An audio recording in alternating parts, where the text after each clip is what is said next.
Hey everybody, thank you so much for tuning into the channel. Remember to click like, share, and subscribe. Once again, thank you so much for tuning into the channel. Remember to click like, share, and subscribe. And thank you for watching.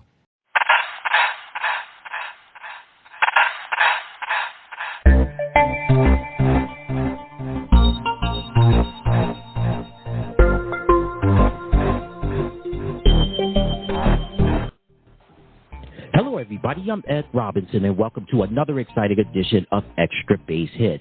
This is the program that gets you caught up on anything and everything happening around the world of Major League Baseball. Coming up on this edition of the program, we have an interview with Dave Bartley. He's a baseball aficionado. We're going to discuss the 2023 Major League Baseball All-Star rosters and this year's All-Star Game venue, which is T-Mobile Park in Seattle, Washington. And plus, we'll have we'll have a look at the current league leaders and standings in Major League Baseball. So it should be a lot of fun on this edition of the program.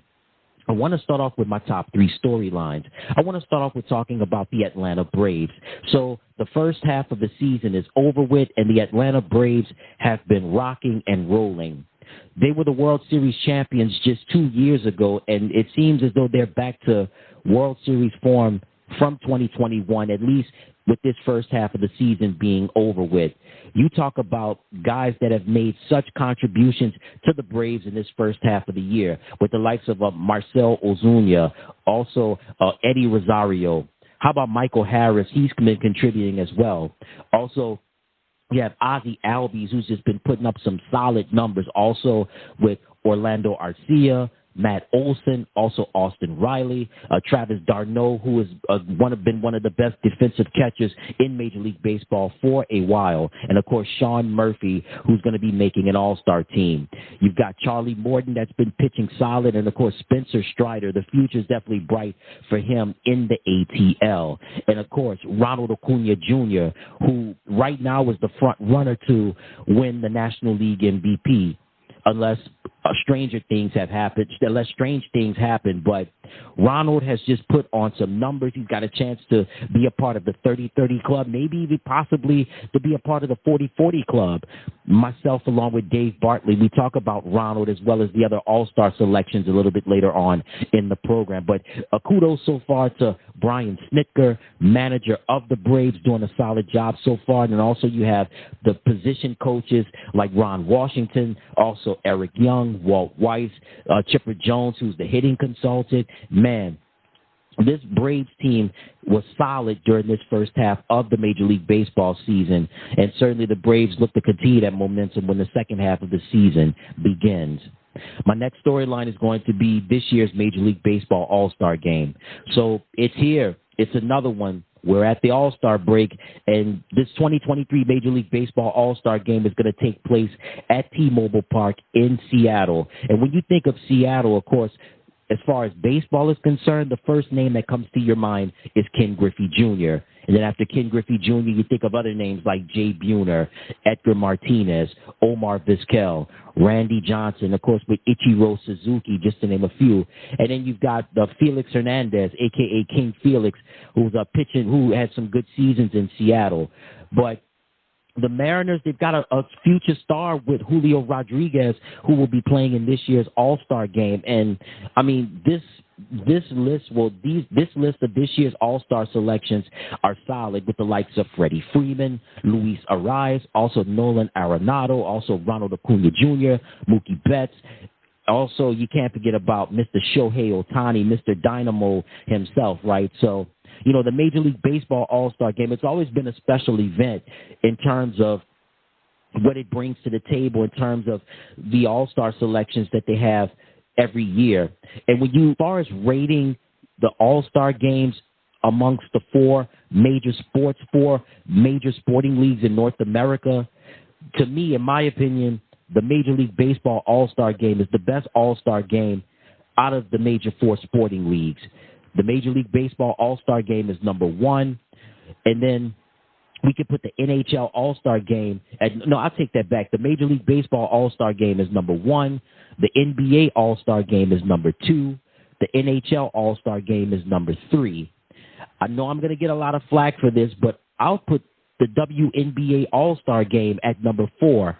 And then number 5 would be the NFL Pro Bowl. I know they're revamping it and they're trying to bring some new things to the table in terms of what they did this past season with the flag football game and the skills competitions. But, man, if you have not had an opportunity to watch a WNBA All-Star Game, it's a lot of fun. And then the skills competition and the three-point shootout is really cool as well. But back to baseball again, the Major League Baseball All-Star Game has been the best All-Star game, in my opinion, out of the major professional sporting leagues. But we should see some great memories in this year's All-Star Game, and we'll get more into that in the interview a little bit later with Dave Bartley. And finally, my last storyline is going to be the Major League Baseball Draft. So, to no surprise right there, the number 1 overall pick in this year's Major League Baseball Draft, Paul Skeens out of LSU. He was drafted by the Pittsburgh Pirates. And Dylan Cruz, his teammate from LSU, was the number 2 overall pick. He was selected by the Washington Nationals.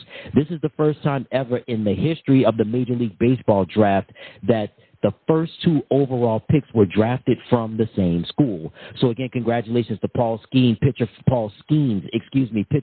from LSU, out of getting drafted by the Pittsburgh Pirates. And then Dylan Cruz went number 2 out of LSU. He was drafted by the Washington Nationals.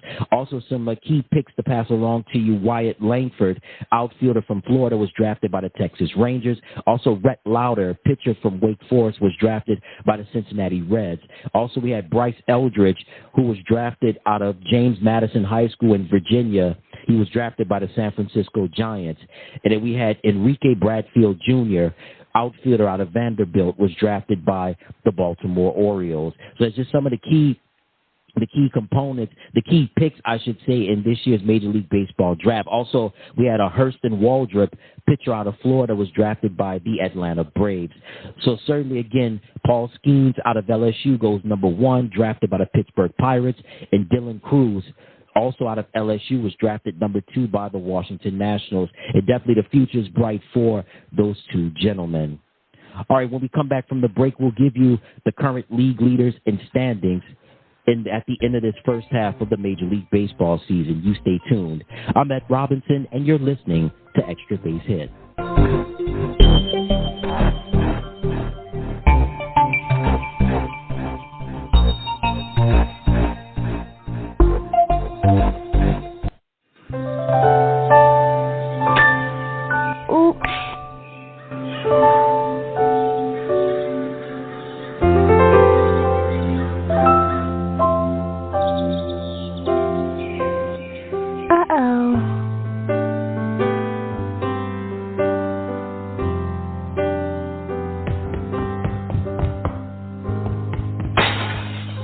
Sorry.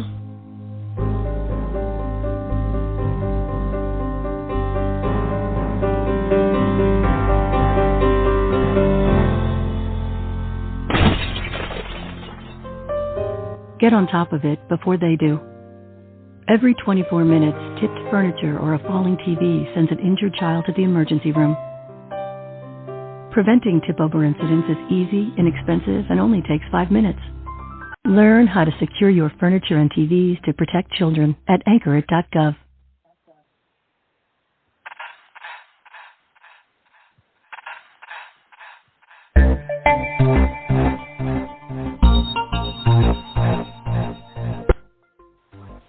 All right, everybody, welcome back to the program. All right, now it's time for the current league leaders in Major League Baseball.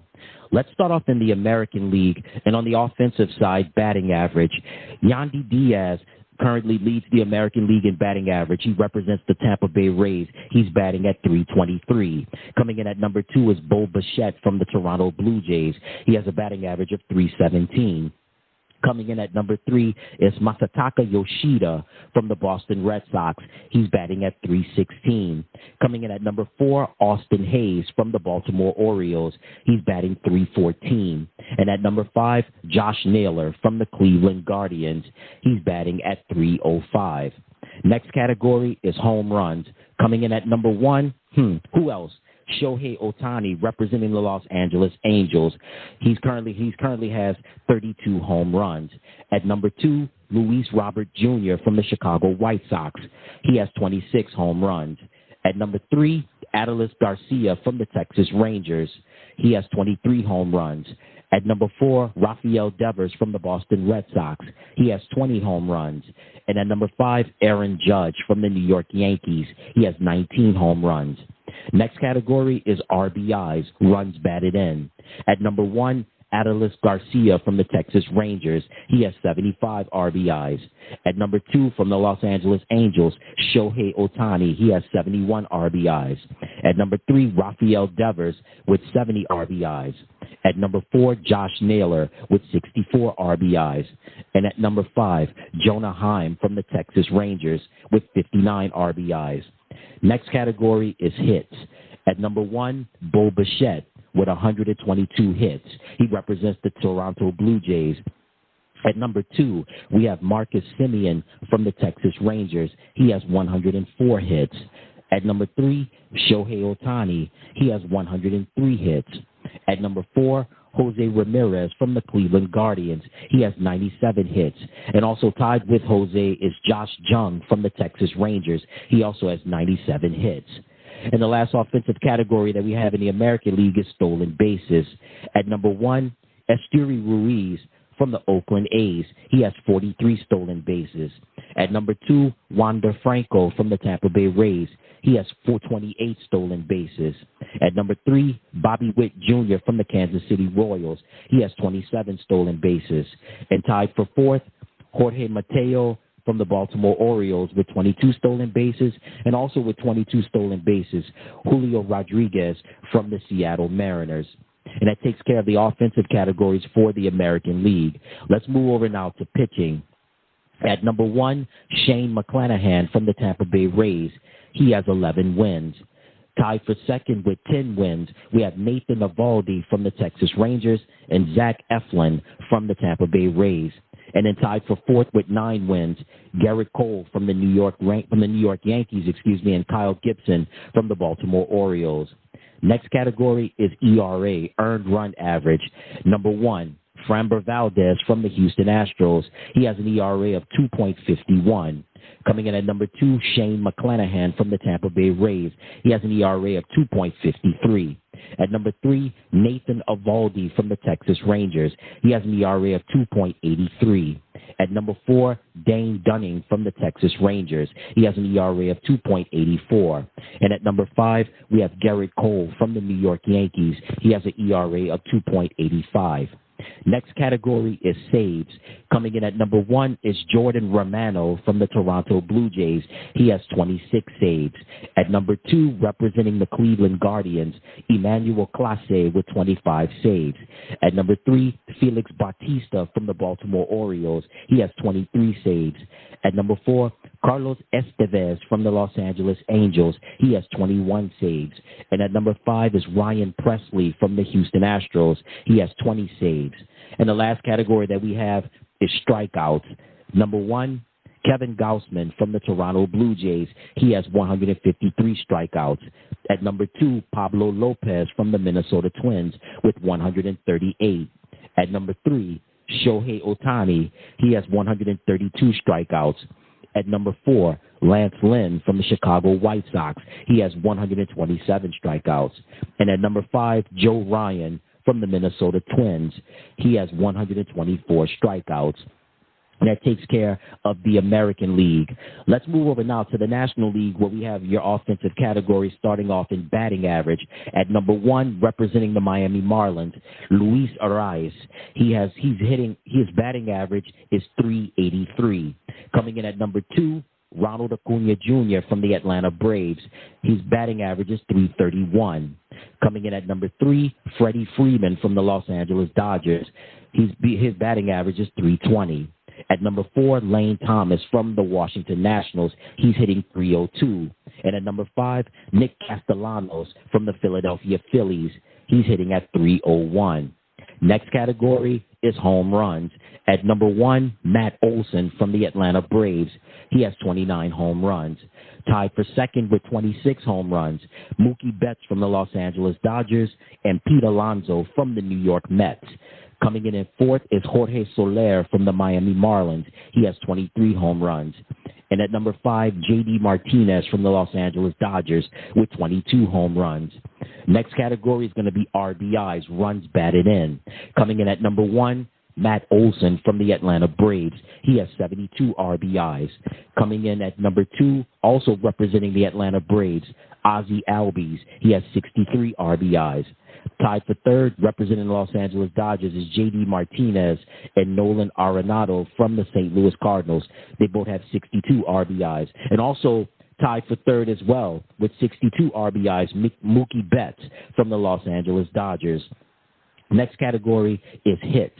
Coming in at number 1, again, representing the Miami Marlins, Luis Arraez. He has 126 hits.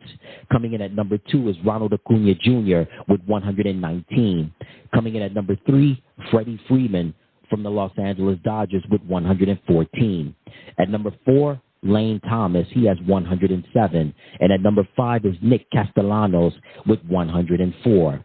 Next category is going to be stolen bases. Coming in at number 1, Ronald Acuna Jr. He has 41 stolen bases. Coming in at number 2, Corbin Carroll, the rookie from the Arizona Diamondbacks, with 26. Coming in at number 3, Starling Marte from the New York Mets. He has 23. At number 4, Christian Yelich from the Milwaukee Brewers. He has 21. And at number 5 is Ji-Hwan Bae from the Pittsburgh Pirates. He has 20 stolen bases. And that takes care of your offensive leaders in the National League. Let's move over now to the pitching side. And let's start off with wins. Currently tied for first place in the National League in wins with 11, Zach Gallen from the Arizona Diamondbacks and Spencer Strider from the Atlanta Braves. Tied for third with 10 wins, Taijuan Walker from the Philadelphia Phillies and Clayton Kershaw from the Los Angeles Dodgers. And in fifth place is Mitch Keller from the Pittsburgh Pirates. Next category is going to be ERA, earned run average. Coming in at number 1, Clayton Kershaw from the Los Angeles Dodgers. He has an ERA of 2.55. Coming in at number 2 from the Chicago Cubs, Justin Steele. He has an ERA of 2.56. Coming in at number 3 is Blake Snell from the San Diego Padres. He has an ERA of 2.85. At number 4, Marcus Stroman from the Chicago Cubs. He has an ERA of 2.96. And at number 5, Bryce Elder from the Atlanta Braves. He has an ERA of 2.97. Next category is going to be saves. Tied for first with 26 is Camilo Doval from the San Francisco Giants and Alexis Diaz from the Cincinnati Reds. Coming in at number 3 with 21 saves is Josh Hader from the San Diego Padres. At number 4, Devin Williams from the Milwaukee Brewers. He has 20 saves. And at number 5 is David Bednar from the Pittsburgh Pirates with 17 saves. And the last category that we have is strikeouts. Coming in at number 1 with 166, Spencer Strider from the Atlanta Braves. Coming in at number 2 is Blake Snell from the San Diego Padres. Tied for third, we have Mitch Keller representing the Pittsburgh Pirates and Jesus Luzardo from the Miami Marlins. They both have 129 strikeouts. And coming in fifth, representing the San Francisco Giants, Logan Webb with 127 strikeouts.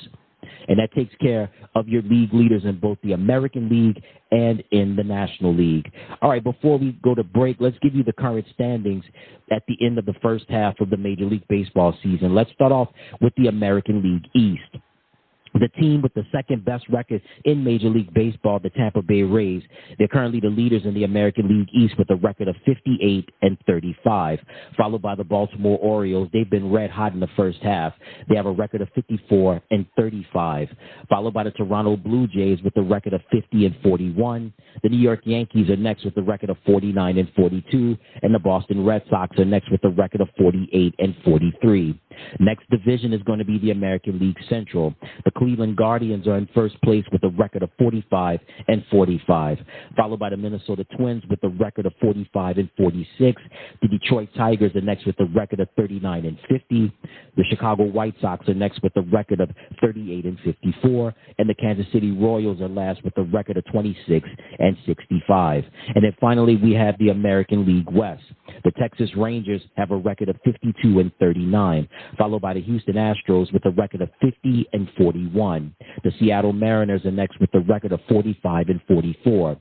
The Los Angeles Angels are next with a record of 45-46. And the Oakland A's are last with a record of 25-67. Let's move over now to the National League. And let's start off with the National League East Division. The Atlanta Braves, the best record in Major League Baseball. They have a record of 60-29. Followed by the Miami Marlins with a record of 53-39. The Philadelphia Phillies are next with a record of 48-41. Followed by the New York Mets with a record of 42-48. And then we have the Washington Nationals that are last with a record of 36-54. Next division, the National League Central. The Cincinnati Reds are first with a record of 50-41, followed by the Milwaukee Brewers with a record of 49-42. The Chicago Cubs are next with a record of 42-47. The Pittsburgh Pirates are next with a record of 41-49. And then the St. Louis Cardinals are last with a record of 38-52. And the last category that we have is the National League West. We have the Los Angeles Dodgers in first place with a record of 51-38, followed by the Arizona Diamondbacks with a record of 52-39. The San Francisco Giants are next with a record of 49-41. The San Diego Padres are next with a record of 43-47. And the Colorado Rockies are last with a record of 34-57. And that takes care of your standings up until this point. Right, we're at the end of the first half of the Major League Baseball season and right here at the All-Star break. So certainly teams such as the Miami Marlins, I did not expect them to be second place behind the Atlanta Braves in the National League East. Wasn't expecting that one. Wasn't expecting the Cincinnati Reds. But, hey, they've been balling during this first half of the year, much to the surprise of me and a lot of baseball fans. And even how about the Baltimore Orioles playing extremely well? And also kudos to the Texas Rangers as well, coming out really with those bats with the likes of Marcus Semien and Josh Jung and Corey Seager. Man, the Rangers have really been balling on the chin side with the likes of Nathan Eovaldi. So definitely some surprises in this first half of the Major League Baseball season. So we're at the All-Star break, always a fun time in Major League Baseball. And when we come back from the break, I have Dave Bartley on the program. We're going to discuss the Major League Baseball All-Star rosters and this year's All-Star Game venue, T-Mobile Park in Seattle, Washington. Dave is coming up after the break. I'm Ed Robinson, and you're listening to Extra Base Hit.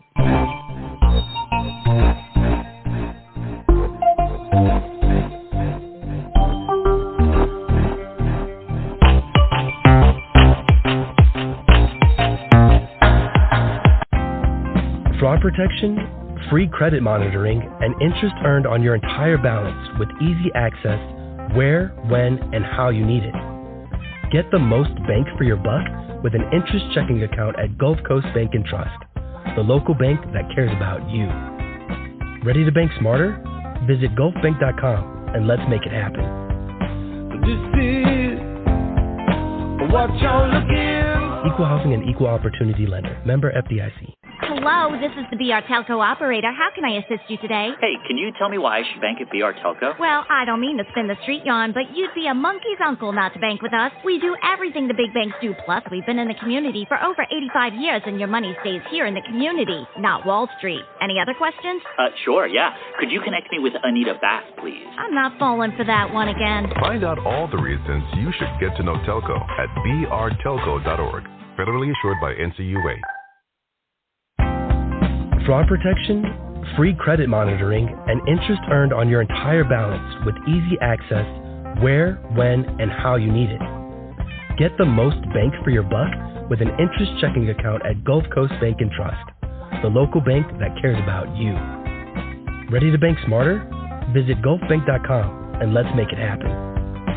This is what you're looking. Equal housing and equal opportunity lender. Member FDIC. Leftovers. Or the DMV. Number 97. Or house cleaning. Or Chumba Casino always brings the fun. Play over 100 different games online for free from anywhere. You could redeem some serious prizes. ChumbaCasino.com. Live the Chumba life. No purchase necessary. Void where prohibited by law. 18+ terms and conditions apply. See website for details. Leftovers or the DMV, number 97, or house cleaning, or Chumba Casino always brings the fun. Play over 100 different games online for free from anywhere. You could redeem some serious prizes. ChumbaCasino.com. Live the Chumba life. No purchase necessary. Void where prohibited by law. 18+ terms and conditions apply. See website for details. Oh boy! Ronald Acuna Jr. with a tape measure shot. Ronald hammers it. Get it! It's another two-run homer. And they make contact.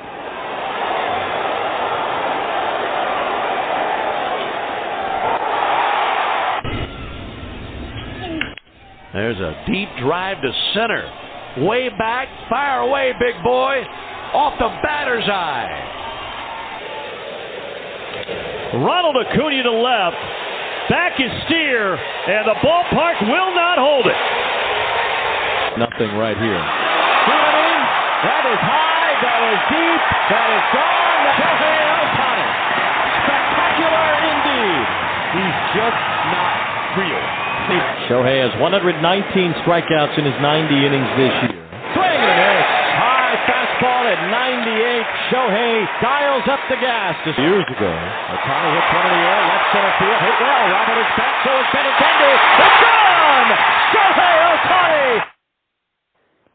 All right, everybody, welcome back to the program. That audio was courtesy of Major League Baseball, and that audio that you heard were the two leading vote getters for this year's Major League Baseball All-Star Game, representing the Atlanta Braves, Ronald Acuna Jr., and, of course, you also heard Los Angeles Angels pitcher and designated hitter Shohei Ohtani doing their thing during the first half of the Major League Baseball season in 2023.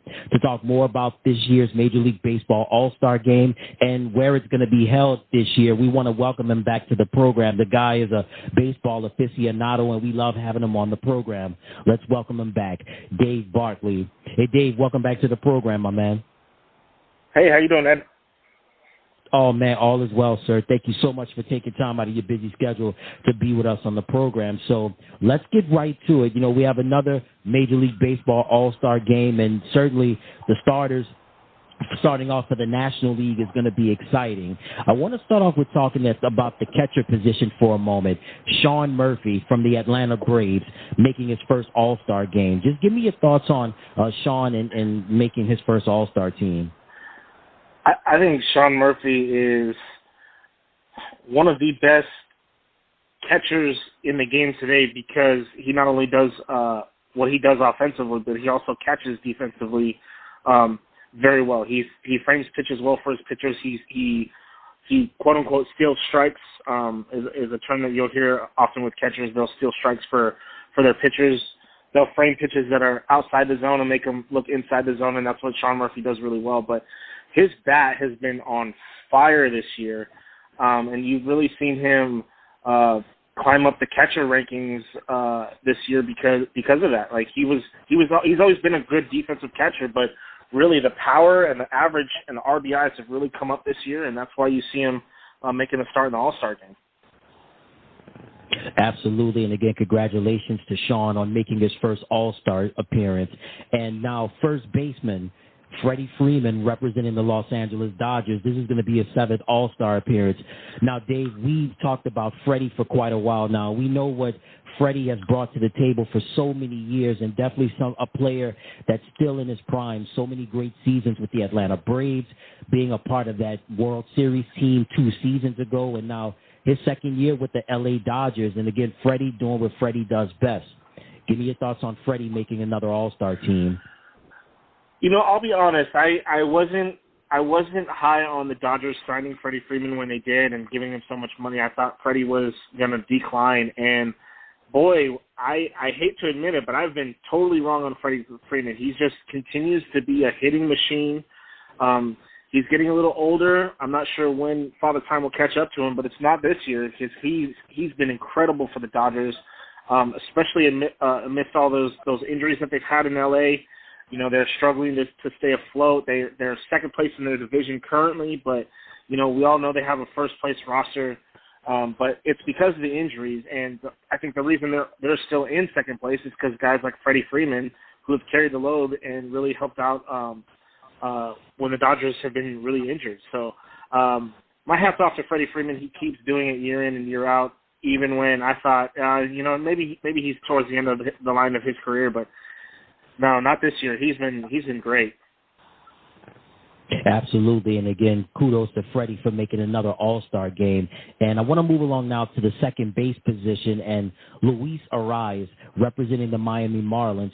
Now, Dave, Luis is, he's been an expert on hitting. I mean, the guy has touched 400 on several occasions during the first half of the season. He won a batting title in the American League as a member of the Minnesota Twins last season. This is his first year with the Miami Marlins. He signed a big contract this past the last off season. And I mean, Luis, definitely at the peak of his powers right now in terms of giving us a course on what hitting is all about.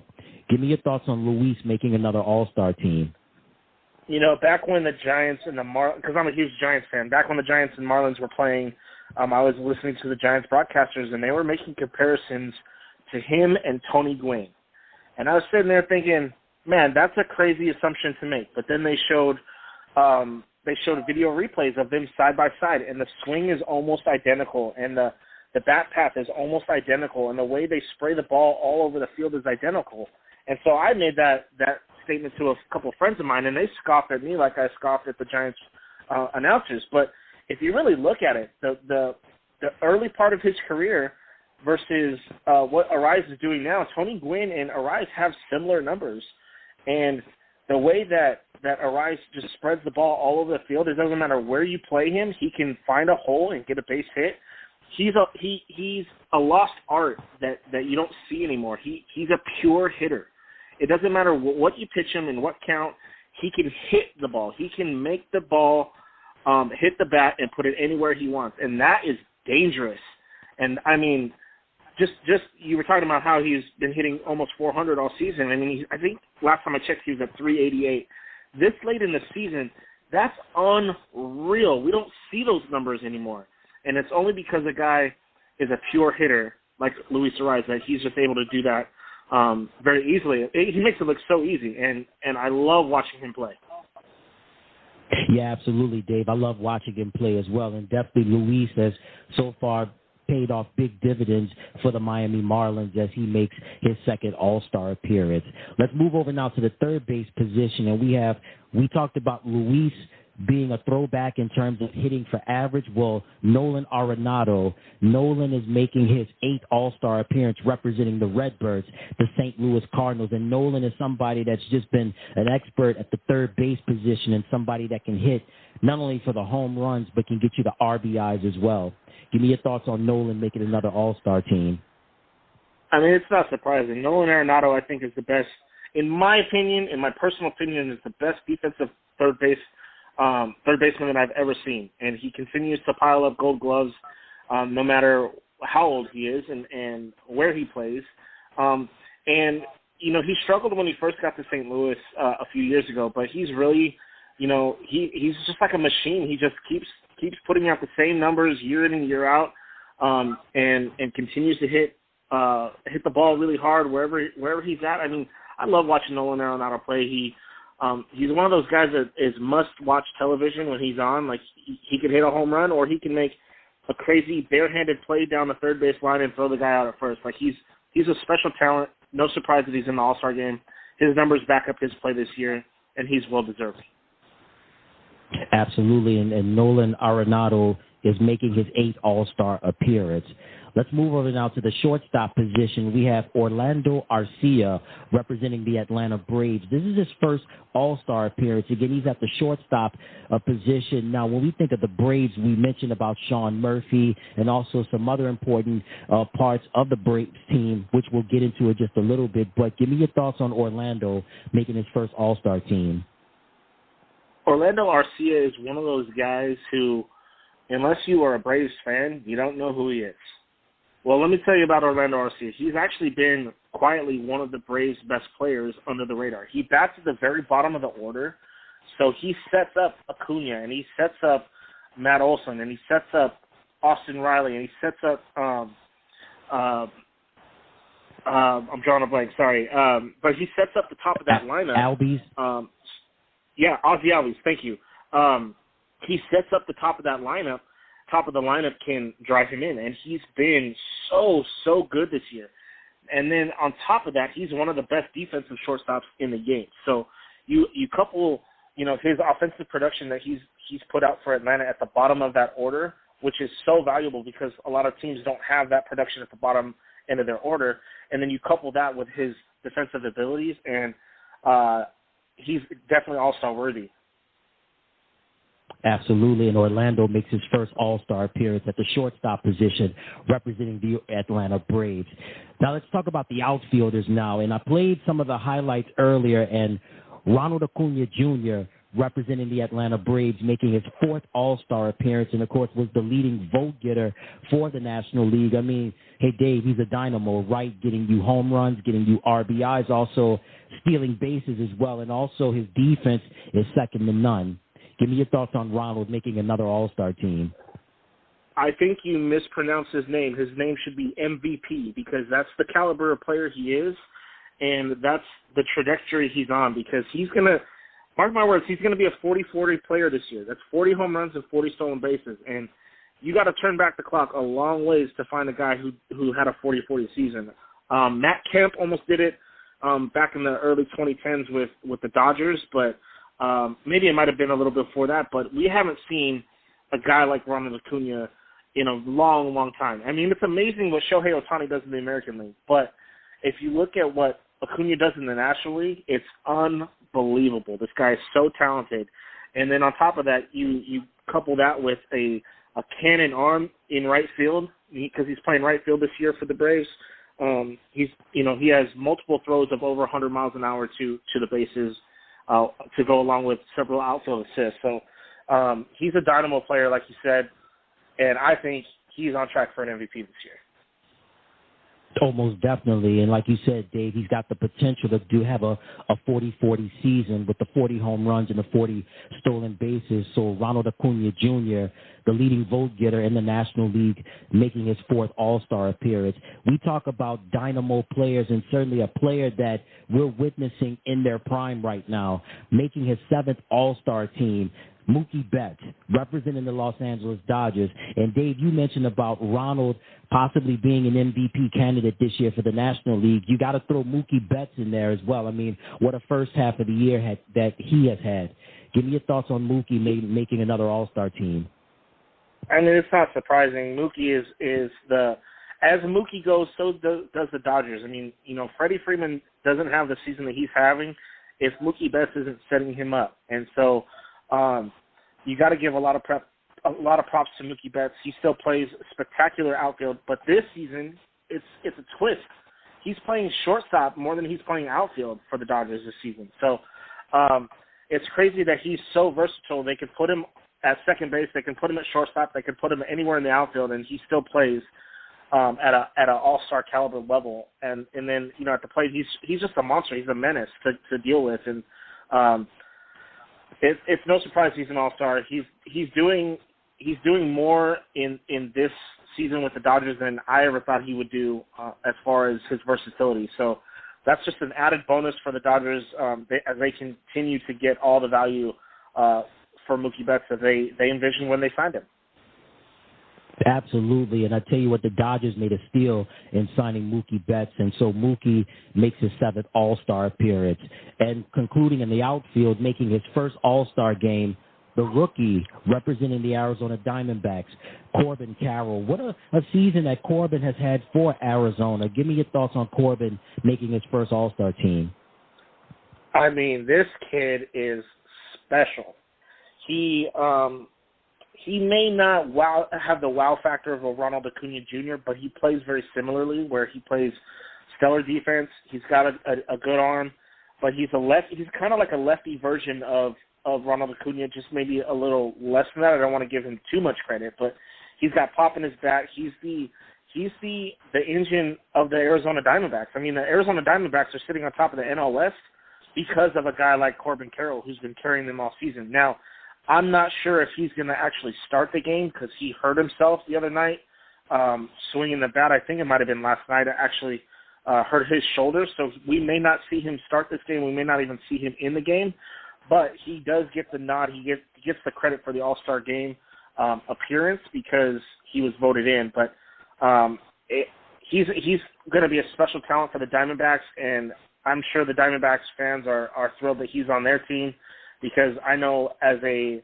fan of an NL West team, watching him face my favorite team, he's a headache, and that's always high praise from your opposing fan bases, I guess. Absolutely, and certainly kudos to Corbin Carroll from the Arizona Diamondbacks on making his first All-Star team.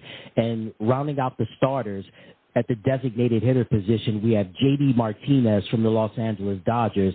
This is going to be his sixth All-Star appearance. We know about the great seasons that J.D. had with the Boston Red Sox. I mean, when you talk about an epitome of playing the designated hitter position, one of the first names that comes to my mind is J.D. Martinez. Give me your thoughts on J.D. making another All-Star team. J.D. Martinez, to me, is like a fine wine, and he's just gotten better as he's gotten older. I remember when he was with the Tigers, and he was a former Diamondback, then he goes to Boston. I mean, he's one of the few guys in Major League Baseball history that has a 4-home-run game on his resume.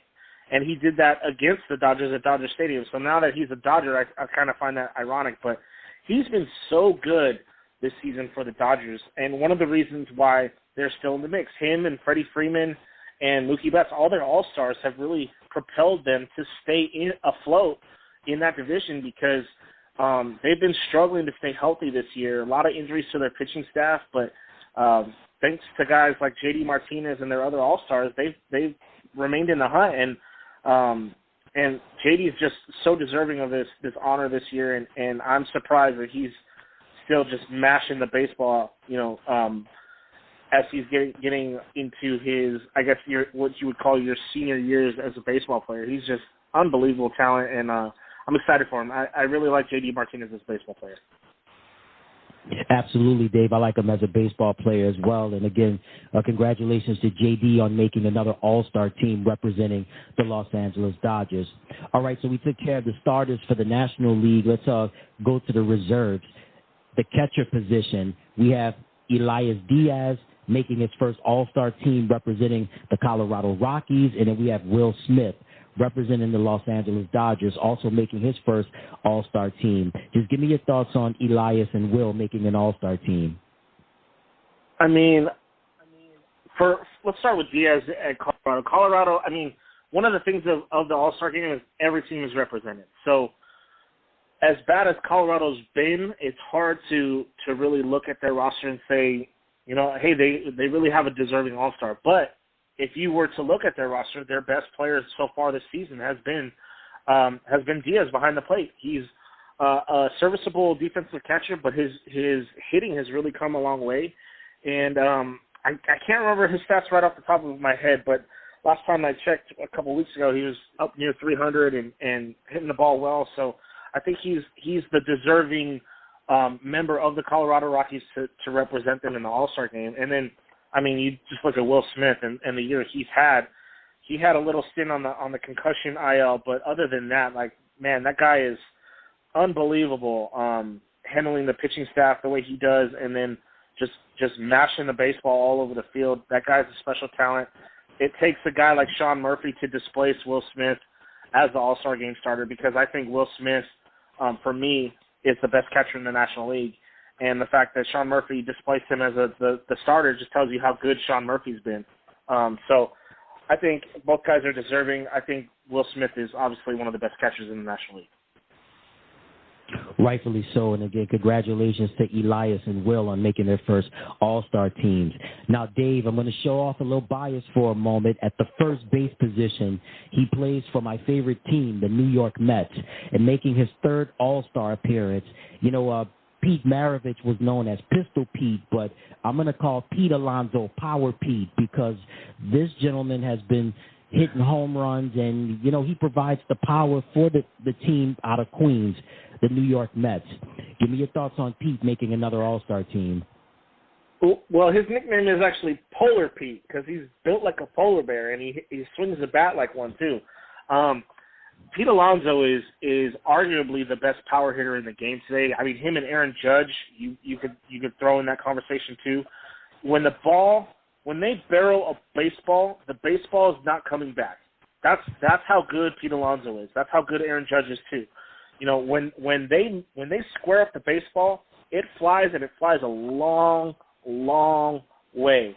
And I'm excited because Pete Alonso announced that he's coming back for the Home Run Derby, so I'm excited to see him jump in the box for the Home Run Derby. I think he's going to be one of the favorites of the Derby. He's already a two-time winner. That just tells you more about his power, but he's a great first baseman. One of the catalysts for that Mets team when they are going right. Unfortunately, they haven't been going right all that often this year, but when they are going right, Pete Alonso is one of the catalysts of that team. So, and I love watching Pete Alonso just mash baseball. So, I'm excited for him. He's a great player. I'm excited as well for Pete making another All-Star team, and the Mets have had their troubles in more ways than one during this first half, and we've seen the owner of the team, Steve Cohen, at the press conference, but hopefully maybe this could be something could jumpstart him in the second half, but nevertheless, Pete Alonso making another All-Star team representing the New York Mets. All right, also at the first base position, we have Matt Olson from the Atlanta Braves, making his second All-Star appearance. We know Matt and his power. And at the second base position, Ozzie Albies, combination of power, speed, and the defense, making his third All-Star team. And at the third base position, Austin Riley, also representing the Atlanta Braves. This is going to be his second All-Star appearance. Give me your thoughts on Matt, Ozzie, and Austin making another All-Star team. I mean, there's a reason why the Braves are way out in first place, and it's because they have a ton of all-stars on that team. Like, their entire infield is all-stars. From the catcher, first base, second base, third base, shortstop, all all-stars. And you can make cases for some other, like, you can make a case for Ozuna, too, who's their DH. He had a rough start to the season, but he's been on fire the last 2 months. And had he not had a bad April, I think he'd be on this roster, too. So, the Atlanta Braves are stacked, and there's no surprise. Like, there's no surprise there. They're stacked with talent, and that's why they're out in first place. And all three of these guys contribute. Matt Olson has just been crushing home runs all season. Ozzie Albies has really been hot the last month, and he's a great switch hitter, so he's able to do it from both sides of the plate. And then Austin Riley is just pure power down in that hot corner, and he plays stellar defense too. So it's no surprise that the Braves are so far out in first place, and the reason is because they have so many all-stars on their team, and it's not just on their infield and their position players. They have all-star pitchers, which I'm sure we'll get to soon. Absolutely, and again, kudos to Matt, Ozzie, and Austin for making another all-star team. Now, at the shortstop position, he won't be playing due to injury, but he makes his second all-star appearance. Dansby Swanson from the Chicago Cubs. 2 years ago, Dansby was a part of that big-time Atlanta Braves World Series run, and now he's with the Chicago Cubs. And again, this is his second All-Star appearance. Again, not playing due to injury, but just give me your thoughts on Dansby making another All-Star team. It's no surprise. Dansby Swanson is one of those young, up-and-coming stars in Major League Baseball. Just imagine what the Braves would be had they re-signed him. You know, might be even better than they are, and that's really a crazy thing to say. But Dansby Swanson has been a real key player for the Cubs this season. The Cubs are still struggling as far as their back end of their pitching goes, but they're hitting along with Bellinger's having a comeback season. Dansby Swanson has been playing great, obviously, and then Nico Horner. Those three guys have really been propelling that Cubs offense. But Dansby Swanson is, he not only provides the bat, but he provides the glove too and the arm, and he's stellar at shortstop. So no surprise that Dansby makes this All-Star team. I'm sad that he's not going to be able to play. We won't get to see his talent, but he's well-deserved for sure. Yeah, absolutely. And Dansby definitely, as we mentioned earlier, was a key part of that Atlanta Braves World Series team 2 seasons ago, and now he's doing this thing with the Chicago Cubs. Now, his replacement at the shortstop position, making his first All-Star team, will be Geraldo Perdomo, representing the Arizona Diamondbacks. Give me your thoughts on Geraldo making his first All-Star team. This one kind of surprised me a little bit, I'm not going to lie. I think the Diamondbacks deserve to have more representatives in the All-Star game because of where they sit in the standings. But this one kind of shocked me. I think there's a couple of there's a couple other guys I may have chosen over Perdomo, but I'm not saying that Perdomo doesn't deserve to be there. He's had an okay season. It's not a blowaway season.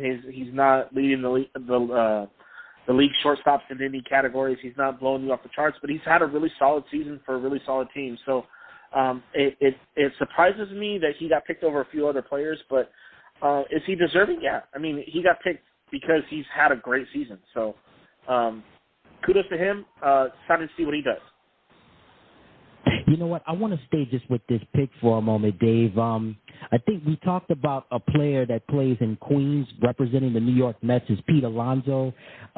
He has a teammate that wears number 12. I think it's Francisco Lindor. I think Lindor should have been on this roster. What do you think about that? I think there's a couple of guys I would have chosen over Perdomo. Lindor being one of them. I would have loved to see any one of the guys on the Cincinnati Reds, one of their young cats, come up and take this roster spot because they've been on fire, and I think they're the most exciting team to watch in Major League Baseball today. So I'm a little disappointed that none of those young guys got that call.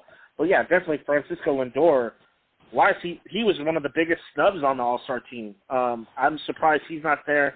I'm surprised that maybe Tatis didn't get this spot. Because Tatis is a young star, and he even though he got suspended for PEDs and came back, later in April, he still statistically is right up there with everybody else, even though he had almost a month off. So there's a couple, like I said, there was a couple of guys that I would have chosen over Perdomo, and I think Lindor is obviously on that list too. And it's sad when the best player, obviously Lindor is way better than Perdomo, and he's had a way better season, but for some reason he's not going to be at the All-Star game. I think that's the problem with the All-Star game, is that it sometimes is a popularity contest, and I guess Perdomo is more popular right now in the eyes of the coaches that are making these decisions for the reserves. So I don't know. I don't know what to tell you. I would have picked anybody but Perdomo. I would have had a couple other choices, but yeah, I think I would have picked Lindor over all of them. Yeah, rightfully so. And those two names we talked about with Francisco Lindor and, of course, Fernando Tatis Jr. out of San Diego. And you talked about the Cincinnati Reds, Ellie De La Cruz. I mean, boy, what a sensation he's been recently, hitting for the cycle. I mean, you could have had your pick, but nevertheless, Geraldo Perdomo represents the Arizona Diamondbacks for his first All-Star appearance. All right, let's get to the outfield now. We have Nick Castellanos representing the Philadelphia Phillies, his second All-Star appearance. We also have Lourdes Gurriel Jr. from the Arizona Diamondbacks, his first All-Star appearance, and the San Diego Padres, Juan Soto, his third All-Star appearance. Give me your thoughts on Nick, Lourdes, and Juan making the All-Star team. I think all of them are deserving. I think all of them deserve to be there because of what they've done with the bats. I mean, all three of them are really talented hitters. Castellanos is just really improved from his tally from last year. Like, his numbers at this point in the season this year are almost identical for the entire season of last year. So the fact that he's really stepped up and turned it around, I think he's a deserving representative of the Phillies. Gurriel Jr. is one of those guys anchoring the Diamondbacks just like Corbin Carroll is. So I think that was a no-brainer for me. I think he deserves to be there. And then obviously, you talk about a guy like Juan Soto, one of the best young players in baseball, is always on base. I think he leads the league in walks, if I'm not mistaken, but he's always on base. And the last couple of weeks, he's really turned it on with his bat too, hitting home runs, getting back to the Juan Soto that we know and love. So glad to see him there too. But yeah, all three of these guys definitely deserve to be there. Absolutely, and that takes care of our outfield for the reserves. And then finally, at the designated hitter position, Jorge Soler, representing the Miami Marlins, making his first All-Star appearance. Now, Dave, Jorge was so significant in the Houston Astros winning the World Series last season. I mean, he turned it up and turned it on in a major way. And again, when we talk about the designated hitter position, one of the names that comes to mind is Jorge Soler. Give me your thoughts on Jorge making his first All-Star appearance. I think it's so well-deserved, and it's rewarding a team like the Miami Marlins for really surprising everybody, because the Marlins in years past, have been towards the bottom of the NL East. They usually only have one representative. Well, we already talked about Arise representing the Marlins, and now you get to add, a guy like Soler, who has been absolutely on fire all season long, just crushing the baseball. He's been on a home run tear for that team, and obviously leading that team in home runs. But I love Jorge Soler. I love that he just is 100% every time he swings the bat, no matter if it's a little dribbler down the line for an infield single or he hits it 450 feet for a home run. That guy gives it his all every time, and I'm glad he finally gets an All-Star game now, because he's a really talented player. Absolutely, and certainly Jorge definitely deserving of it, making his first All-Star game.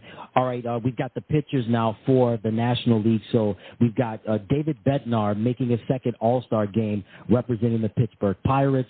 We also have Alexis Diaz representing currently the red-hot Cincinnati Reds. First All-Star appearance for him. Also, we have Camilo Doval representing your San Francisco Giants, making his first All-Star game. And then we have Bryce Elder representing the Atlanta Braves in his first All-Star game. Just give me your thoughts on those gentlemen making their first All-Star appearance. Well, the closers are not really a surprise. You can kind of go look at the statistical leaders and saves and kind of pick your All-Star guys from there. And I think that's kind of what they've done here. Although I'm not saying that none of those guys deserve it. They've all had fantastic seasons, but I think one of the reasons they're on the team is because you can look at the save leaders and say, okay, these guys have really stepped it up and really knocked down their saves this year. So they definitely deserve to be there. I think the Giants only having Doval as I'm gonna be a bias for a second. The Giants only having Camilo Doval as their representative for the All-Star game is a travesty. I think Lamont Wade Jr. and J.D. Davis both deserve to be on that roster too, and Logan Webb. But that's just my 2 cents as far as my bias goes. But yeah, all three of those guys are really solid closers for their teams. When the ninth inning comes and those teams have a lead, those guys are locking down saves. I'm glad to see Bednar get the replacement for Kershaw, because I think he really deserved it. And I was surprised when he was snubbed the first time around. And then you had mentioned Bryce Elder, right? Bryce Elder is really come on and really surprised a ton of people, including myself. He was slated to be the odd man out in that Braves rotation. He was slated to be the sixth guy. But because, guys in front of him got hurt and guys in front of him struggled, he really kicked down the door. And he's not going to blow you away with his stuff. Like, he's got good, sinking action, got a good changeup. But he locates well, and he gets ground balls, and he lets his defense play in front of him. And when you have your entire infield as All-Star game or participating in the All-Star game, then you let them work, and that's what he's done. He's done it all year long. He's pitched really, really well, surprised a lot of people, and I think he absolutely deserves to be there. Absolutely, and kudos to those gentlemen for making another All-Star team, or Alexis, Camilo, and Bryce specifically making their first All-Star appearance. And I'm with you on this one. Logan Webb definitely deserves to be on that team. Unfortunately, got snubbed. But let's move along now, too. We've got Zach Gallen making his first All-Star appearance, representing the Arizona Diamondbacks, and Josiah Gray, representing the Washington Nationals, making his first All-Star game. Just give me your thoughts on Zach and Josiah in their first All-Star game. Both deserving. Zach Gallen is so nasty for the Diamondbacks. He's their ace. He's one of the reasons why they're at the top of the NL West. He is, you could throw all the nasty adjectives, filthy, nasty, disgusting, any of those things when you're talking about a pitcher is great, and I will gladly use all those terms for Zach Gallen. He's a monster. If you're in the batter's box, you don't want to see him on the mound. That's for sure. He's been so good for the Diamondbacks, well deserved. And who was the other guy you mentioned?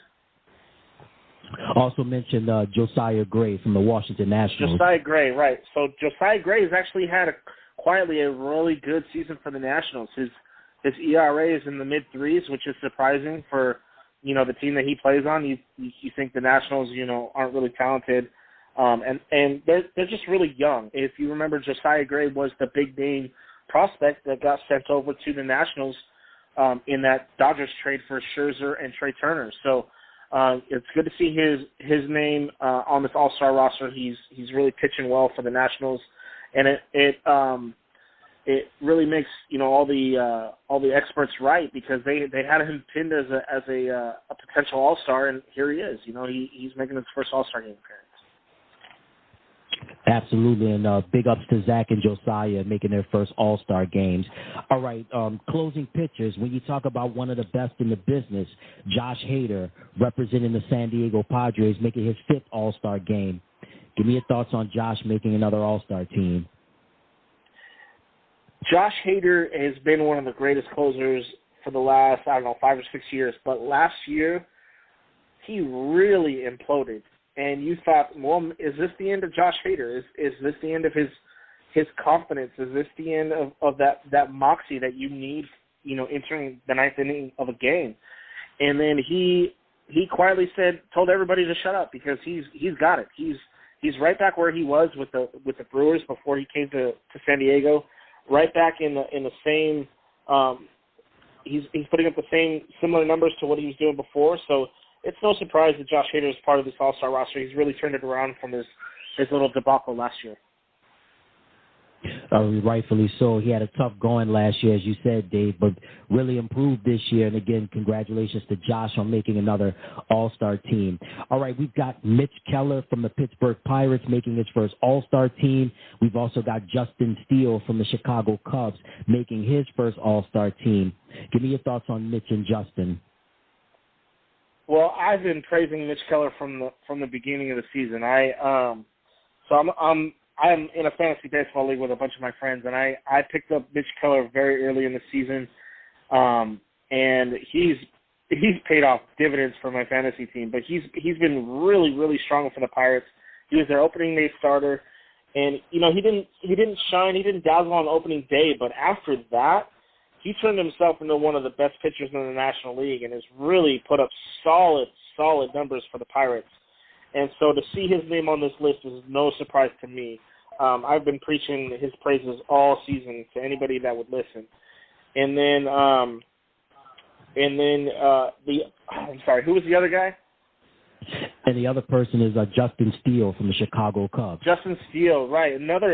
This guy has actually come out of nowhere. I mean, you combine him and Marcus Stroman for Chicago, and they've really been dealing for the Cubs. Well, that 1-2 punch has been probably one of the best 1-2 punches in baseball this season. And for Justin Steele to be an All-Star really tells you, he's really turned it on this year, and really nobody expected it.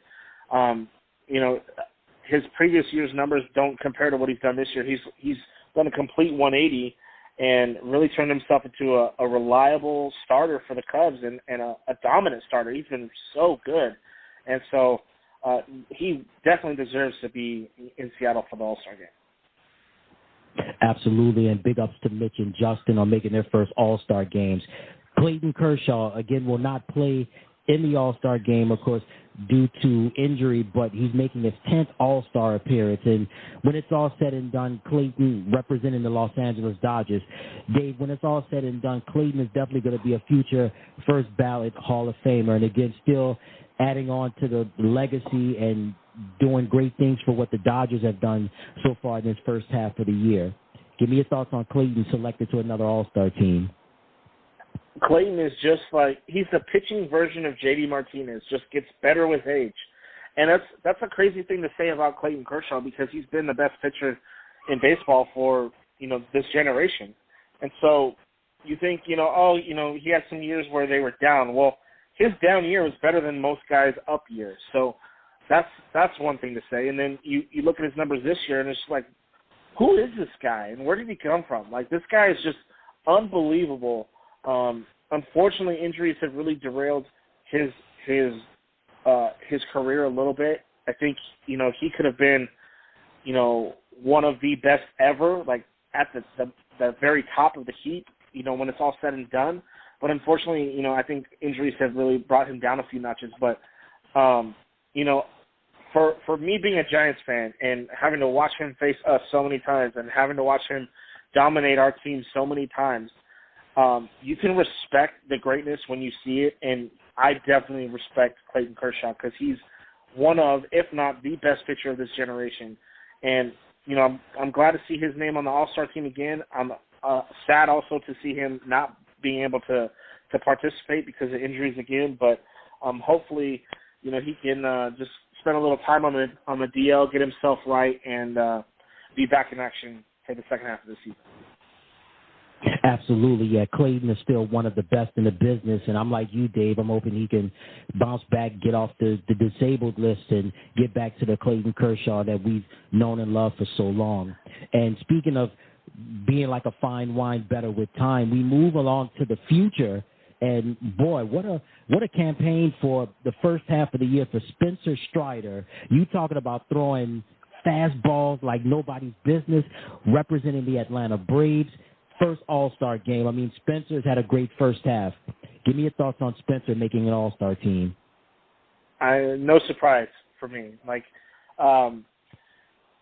watching some of his games this year, you could just see he's got a lot of power in the bottom half of his body. He's built like a NFL running back in the lower part of his body. He's got these huge thighs and huge calves, and that's where he generates a lot of his power from. And you could see, it's just the arm talent is there too. So you combine everything together, and you get like a well-oiled machine. And he's just been mowing down guys at the plate, and he's got wicked stuff. So not surprised that he's part of the All-Star Game festivities this weekend. And I think it's well deserved. He's going to be an All-Star for years to come too. He's part of a super talented group of guys in Atlanta, and I think you'll see his name a lot on All-Star Game rosters in the future. Most definitely. The future is definitely bright for Spencer Strider, representing the Atlanta Braves, making his first All-Star team, And Devin Williams, Devin has been solid since he's been in the major leagues. He's a former National League Rookie of the Year. And, again, he's been doing great things with the Milwaukee Brewers. This is his second All-Star appearance. Give me your thoughts on Devin making another All-Star team. Devin Williams had the impossible job of replacing a guy named Josh Hader in Milwaukee. He was Josh Hader's setup guy while Josh Hader was in Milwaukee. And when they were both in Milwaukee, it was a wicked 8th inning, 9th inning combo for those two. But when Hader left to San Diego, that job became Devin Williams' job, and he's been just as good. I mean, Devin Williams has one of the nastiest changeups in baseball, and he uses it often to go along with like a 96, 97 mile an hour fastball. So he's taken an impossible position to be in, and he's made the best of it, and he's turned himself into an all-star closer for the Brewers. And I love watching Devin pitch because that changeup is wicked nasty. So glad to see him in the All-Star game. Absolutely, and that's Devin making his second All-Star team. And finally, Marcus Stroman, representing the Chicago Cubs, making his second All-Star appearance. And again, I'm showing a little bias here, but I loved Marcus when he played for the New York Mets and definitely showed a lot of promise with the Mets and now with the Chicago Cubs. And, man, what a first half of the year that he's having for the team from the north side of Chicago that plays at Wrigley Field. Give me your thoughts on Marcus making another All-Star team. Marcus Stroman is one of my favorite players because he's not your average baseball player. He's a short guy, but he's got a ton of heart, a ton of swag, a ton of moxie. Put all those favorite baseball adjectives into one guy, and you get Marcus Stroman. I love Marcus Stroman, and I'm so glad. I always knew he had the talent to be this good. I'm so glad he's finally putting it all together for the Cubs.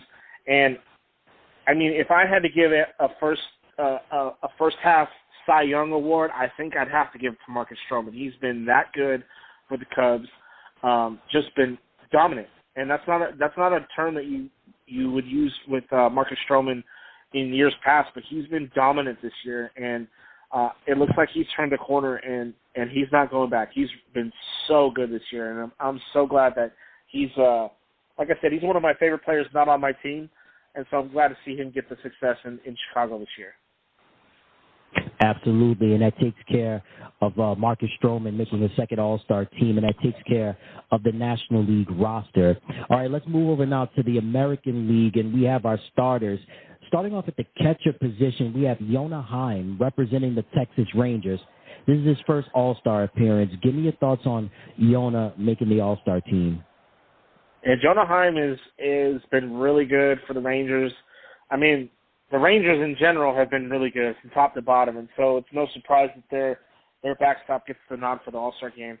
I believe I read today somewhere that the Rangers have a record for most All-Star game starters. They tied the record for 5 starters this year, so it just tells you how deep they are and how good they've been this season. And Jonah Heim is no slouch behind the plate. He's great defensively. He's been killer with the bat, so it's not a shock to me that Jonah Heim's representing the American League in the All-Star game. I think right now he's one of the front runners for Rookie of the Year. All right, solid, and rightfully so. So that takes care of Jonah Heim representing the Texas Rangers at the catcher position, his first All-Star team. All right, also making his first All-Star team representing the Tampa Bay Rays at the first base position, Yandy Diaz. Give me your thoughts on Yandy making his first All-Star team. I mean, it's incredible that the Rays can just take guys and plug them into their lineup, and they just produce. And Yandy's one of those guys who, he was on Cleveland for a couple of years when he first came up, and Cleveland kind of gave up on him, and then the Rays took a chance, and he's really coming to his own, especially this year. Really sparking that offense, especially the first couple of months where the Rays were far and away the best team in baseball, and part of that was because of the All-Star guys that they have coming to Seattle. I mean, him and Randy Arozarena have really catapulted that team, especially that offense this year, and I'm glad to see that Yandy Diaz is really putting it together. I mean, he's got a OPS of almost 900, which is, once you started getting into 900, you're talking elite status. So the fact that Yandy Diaz is still having elite numbers, and we're in July now, I mean, he's having a special season. Rightfully so, and certainly congratulations to Yandy on making his first All-Star team. So we move along now to second base, third base, and the shortstop position. Starting off at second base, Marcus Semien from the Texas Rangers. This is his second All-Star appearance. And Dave, Marcus Semien, for those that may not be familiar with his days when he played for the Oakland A's, he was sensational. And now coming over to Texas, and certainly the bat's been swinging for the Rangers. And at the third base position, we have rookie Josh Jung representing the Texas Rangers, his first All-Star appearance. And at the shortstop position, making his fourth All-Star team, Corey Seager from the Texas Rangers. If you knew about Corey, what he did with the L.A. Dodgers, he's brought some of that magic to the Texas Rangers. Give me your thoughts on Marcus, Josh, and Corey making an All-Star team.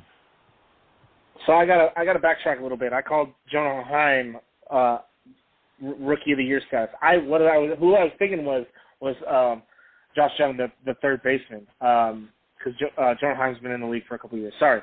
So my thoughts on these three is the reason Texas is having such a great year is because these three have been absolutely crushing the ball, and you throw their other All-Star, Adolis Garcia, in the mix too. It's been a really potent offense in Texas, and they've really put it together this year. I mean, Marcus Semien is having a tremendous season with the Rangers now that he's signed for his big contract, and so is Seager. They were both big names that they brought in last season. And they both kind of struggled last year, but not this year. and then you added in Josh Jung, who's their rookie third baseman, and he's come out of nowhere. He's the guy I think is leading the charge in the Rookie of the Year race in the American League. He's just been so good to be so young and to just play like he's been up here for forever. It's really been good to see the Rangers really stick it to the Astros in that division this year. So I'm glad to see that they are well represented in the American League. Absolutely, and that takes care of Marcus Semien, Josh Jung, and Corey Seager representing the Texas Rangers, making the All-Star team. And let's get to the outfield now. And I think this is long overdue, but Randy Arozarena, representing the Tampa Bay Rays, making his first All-Star team. We knew about Randy during the pandemic year or the COVID year with the shortened season and Tampa Bay playing in the World Series, and we saw the promise and the potential with Randy. And also in the outfield, he won't be playing due to injury, but Aaron Judge. What can you say about him, right? Representing the New York Yankees. This is his 5th All-Star appearance. And, again, this gentleman will not be playing due to injury, representing the Los Angeles Angels, Mike Trout. This is his 11th All-Star appearance. Trout, Judge, once-in-a-lifetime talents, and then Arozarena makes his first All-Star appearance. Give me your thoughts on those gentlemen selected to the All-Star team. Oh, let's start with Arozarena because I'm as shocked as you are that this is his first All-Star game appearance. I mean, this guy has consistently put up good numbers since being part of that Rays team and leading into the World Series in that COVID year. I'm shocked that this is his first All-Star game, but it's definitely deserved. He's been on fire for that team all season long, and he's a feared batter in the American League. Now that he's just been so consistent for them. And then Mike Trout and Aaron Judge, I mean, those two guys are once-in-a-generation talents, and it's sad to see, injuries have been a problem for both of them. And so you see, injuries cut into Mike Trout's season yet again. This is going to be a 4 to 8 week, injury with a broken wrist from swinging the bat. And then Aaron Judge, has been out for the last couple of weeks and is tracking towards the end of this month to come back. But when he crashed into the wall at Dodger Stadium, it caused problems for him. So it's sad to see that both of those guys are not going to be playing. But their replacements that they announced today that are going to be taking their spot are well-deserved in Adolis Garcia for the Rangers and Austin Hayes for the Orioles. I mean, both of those guys have had terrific seasons for their clubs. And, I mean, the Orioles, let's talk about the Orioles for a second. That team, even though Tampa Bay has been, the best team in baseball, or at least the best team in the American League for the first, couple months of the season, right on their tails is the Baltimore Orioles, the young, energetic Baltimore Orioles who are led by, guys like Austin Hayes and Adley Rutschman, which I'm sure we'll talk about later. But it's like, going back to this point, I mean, it's sad to see Mike Trout and Aaron Judge not in the game, but glad to see young talent like Garcia and Hayes get a chance to replace him. Yeah, you're right about that. And certainly, again, for the outfield, we have, of course, congratulations to Randy Arozarena. And, of course, even though these two gentlemen won't be playing, but Aaron Judge and Mike Trout for making another All-Star team. Now, Dave, we talked about generational talents of Aaron Judge and Mike Trout. At the designated hitter position, Shohei Ohtani, I mean, the talent was, they talked about him in Japan. So many great seasons playing in the Japanese league. He comes over to America playing for the Los Angeles Angels, an immediate impact. This is his 3rd All-Star appearance. I mean, he wreaked havoc during the month of June. And, I mean, Shohei, again, one of those once-in-a-lifetime talents. Give me your thoughts on Shohei making another All-Star team. Man, where do I start? Shohei, I don't think is a generational talent. I think he's a unicorn. He's a guy that's going to come around once every 100 years, like a Babe Ruth, like a guy you're not going to see.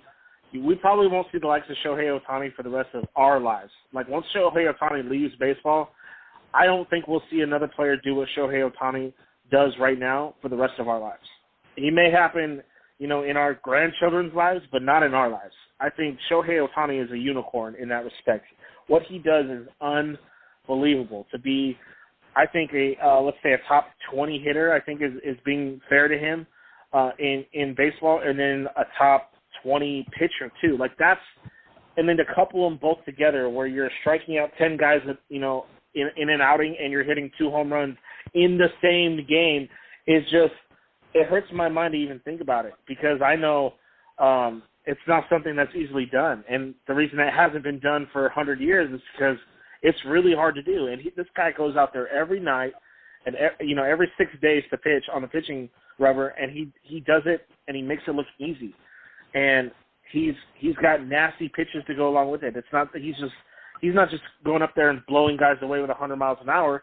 He's got one of the nastiest splitters in baseball. He's got a good slider. He's got good pitches that are in his repertoire too.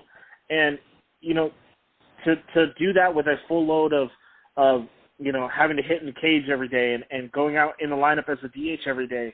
And then on top of that, you have to, throw in some bullpen work during the week. Like, just think of all the work it takes for Shohei Ohtani to be great, and he makes it look so easy. This guy is a once in 100 years. He's a unicorn type player. I don't think we'll see the likes of him ever again. But I'm glad, as a baseball fan, that I get to sit here and enjoy it while I can, because it's been so fun to watch.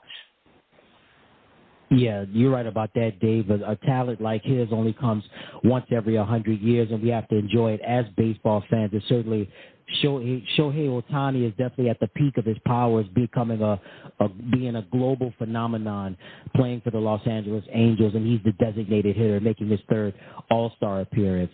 All right, let's get to the reserves, and let's start off at the catcher position. He's been one of my favorite players for a long time now. Salvador Perez, representing the Kansas City Royals, making his 8th All-Star appearance.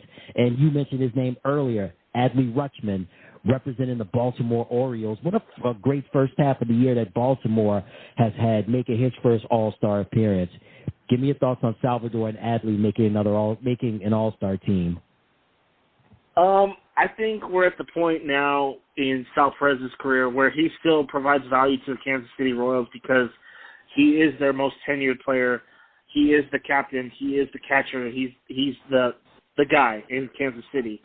But Kansas City has been so bad this year that, when it comes down to selecting somebody for the All-Star game, you got to pick somebody. And Sal Perez is not having that great of a season.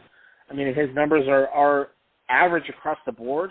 But I think, he's an all-star player because of what he brings to that team as far as leadership goes, and he's still one of the best defensive catchers in baseball. So I think that's why he gets the nod. He's a popular Kansas City Royal, so not surprised that he's in the All-Star game.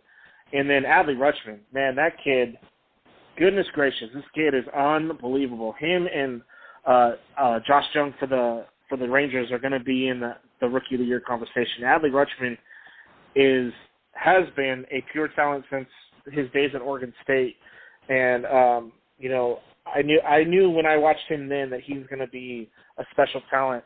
He's a switch hitting catcher, and he does it all. He hits for power, he hits for average, he drives in runs, and then he's a great defensive minded catcher too. So you're getting all the best things, all the best attributes rolled into one guy, and that guy's Adley Rutschman. So he's going to be a star in Baltimore for years to come, and he's going to anchor that team. And that's why Baltimore is in the position they are in the AL East, the toughest division in baseball. It's because of guys like Adley Rutschman just really producing behind the dish.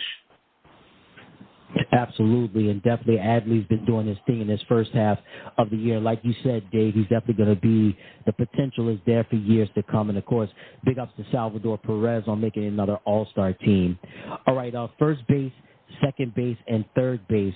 Let's start off with the first base position. We talk about one of the top power hitters in Major League Baseball, representing the Toronto Blue Jays, making his third all-star game, Vladimir Guerrero Jr. I mean, you talk about power on top of power. That's what Vlad brings to the table. At the second base position, his teammate from Toronto, making his third all-star team, Whit Merrifield. You talk about someone not only providing defense, but also with the base stealing as well. And at the third base position, representing the Cleveland Guardians, making his 5th All-Star game, Jose Ramirez. You talk about a guy that has the solid defense but also provides a lot of power. That's what Jose brings to the table. Give me your thoughts on Vladimir Witt and Jose making the All-Star team.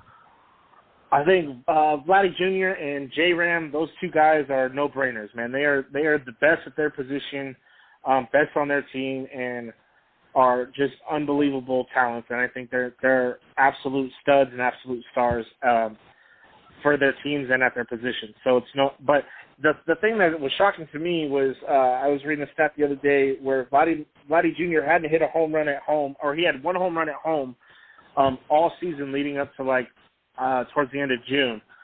And I was like, that can't be a stat. And then the next couple of days he hits like 2 or 3 home runs at home to change that stat. But I was like, wow, that's a weird stat for Vladdy because he usually crushes at Toronto. But yeah, Vladdy and J-Ram are great, talented players, both studs at their position. The one name on both rosters, the American League and National League rosters, that made me scratch my head was Whit Merrifield. Now, not saying Whit's not a great player, but he's having a down season compared to where he's been in seasons past.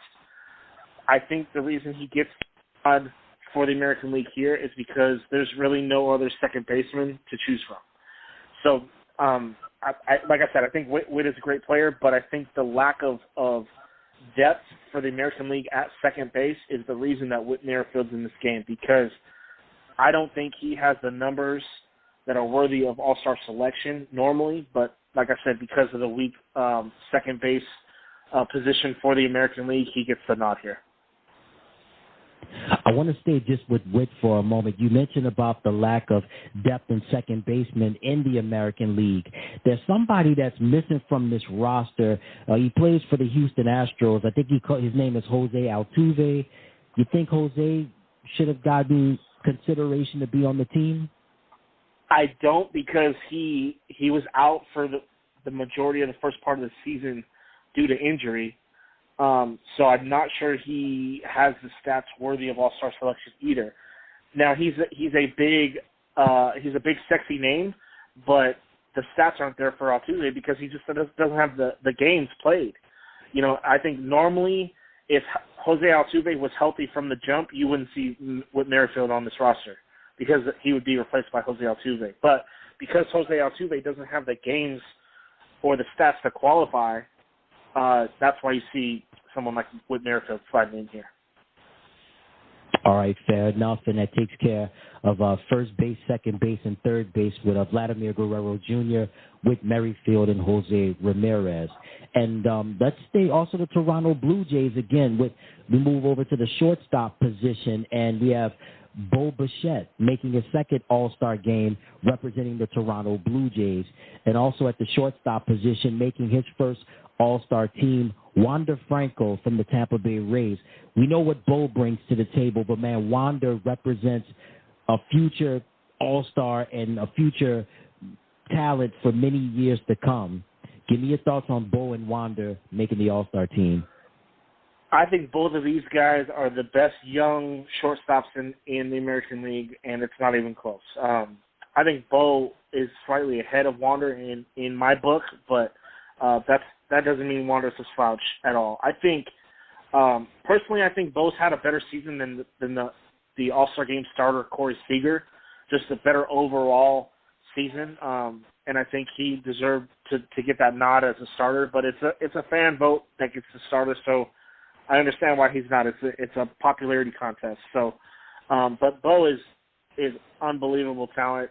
He's great in every aspect of the game, and so is Wander. They're both going to be generational talents for their teams. We're going to see their names in All-Star festivities for the next 10 to 15 years because they're still so young and still so talented. Wander has some discipline issues that they're trying to work out in Tampa where, he doesn't run out pop flies or whatever, and he gets benched. But I think, with a manager like Kevin Cash, I think he'll get it worked out. But as far as their baseball abilities, these guys are second to none. I think they're the cream of the crop, the best of the best, and we'll see them on All-Star rosters for years to come. Rightfully so, and congratulations to Bo and Wanda on making the All-Star team. All right, we've got the outfield, and I've got to tell you, these gentlemen are fantastic at the outfield position. We've got Yordan Alvarez. What a postseason he had last year for the Houston Astros, helping them win the World Series. He won't be playing in this year's All-Star game due to injury, but this will be his second All-Star game. And also representing the outfield, we mentioned his name, and you mentioned him as well, Dave, Adolis Garcia from the Texas Rangers making his second All-Star team. We've got Austin Hayes from the Baltimore Orioles making his first All-Star team, followed by Luis Robert Jr. I mean, it's long overdue for Luis making an All-Star team representing the Chicago White Sox. Kyle Tucker representing the Houston Astros. I mean, hey, we know what Kyle brings to the table as well. And we talk about the future of Major League Baseball. Julio Rodriguez from the Seattle Mariners making his second All-Star team. Give me your thoughts on those gentlemen making another All-Star team. Well, let's start with Yordan Alvarez. I think Yordan Alvarez, for me, is the best overall rounded hitter in baseball. The way he hits for average and hits for massive power is so rare, and it's not quite unicorn status like Shohei Ohtani, but it's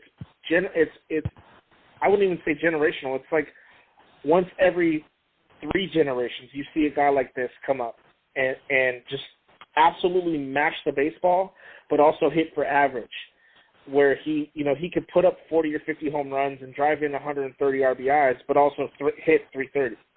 And you don't see guys like that. And so I think Yordan Alvarez is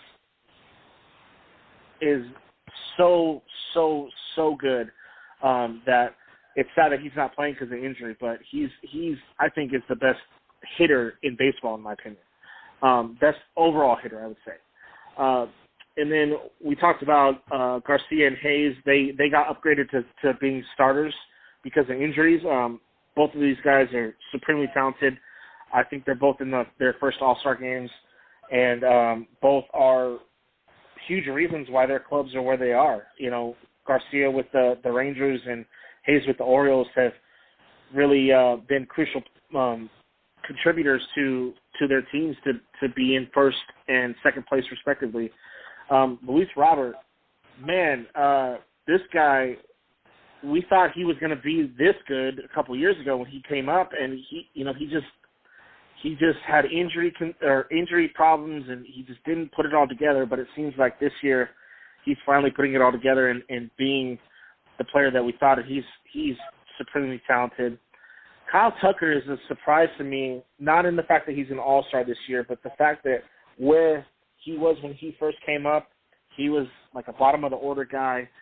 You know, I didn't really think much of him when he first came up, but slowly over the years, he's really developed into a good all-around hitter as well as a good all-around baseball player. And so the trajectory, the development of Kyle Tucker has been really good for the Houston Astros, and no surprise that he's on this team. And then, J-Rod, no surprise that, when there was an injury to a player on this roster that they called J-Rod's name to represent the hometown team in the All-Star game, because J-Rod's one of those guys. He's a lot like Acuna, where he's just a spark plug. You put him in that lineup, and he can wow you with his glove one night. He can wow you with his bat one night.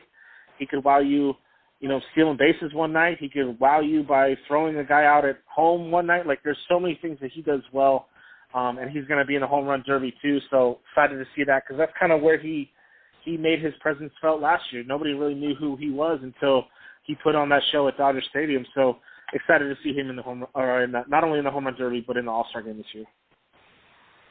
Rightfully so, and again, congratulations to those gentlemen on making the All-Star team.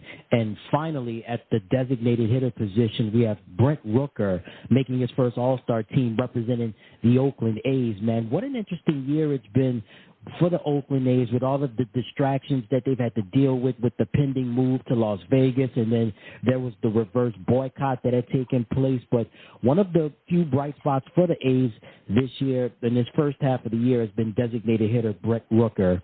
Give me your thoughts on Brent making an All-Star team.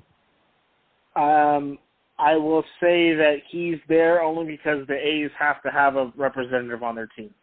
I'm not sure there's really anybody on the Oakland A's that is worthy of an all-star selection because that team is this team may go down as the worst team to ever step foot on a baseball diamond. They've been really bad all season. They had a stretch where they were really hot for some reason and nobody could beat them, which was strange. But they've also had stretches where they've been by far the worst team in Major League Baseball, and I think they're gonna easily touch 100 losses this year. And there's a reason the fan base is upset. The ownership's not putting any money into bringing good players to the team, and then when they do get good players, they trade them away. So it's like I would be frustrated too if I was an Oakland A's fan, and fortunately I'm not.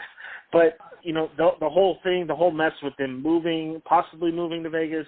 Well, first it was announced they were moving to Vegas. Now they're not moving to Vegas. Now they're kind of still in the running to moving to Vegas. It's just a whole mess.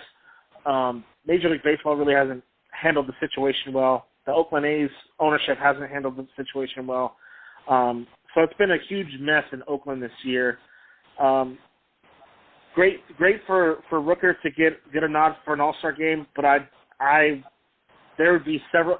If every team didn't have to be represented, there would be several guys that I would put ahead of Rooker for this spot. Yeah, absolutely. Tough times in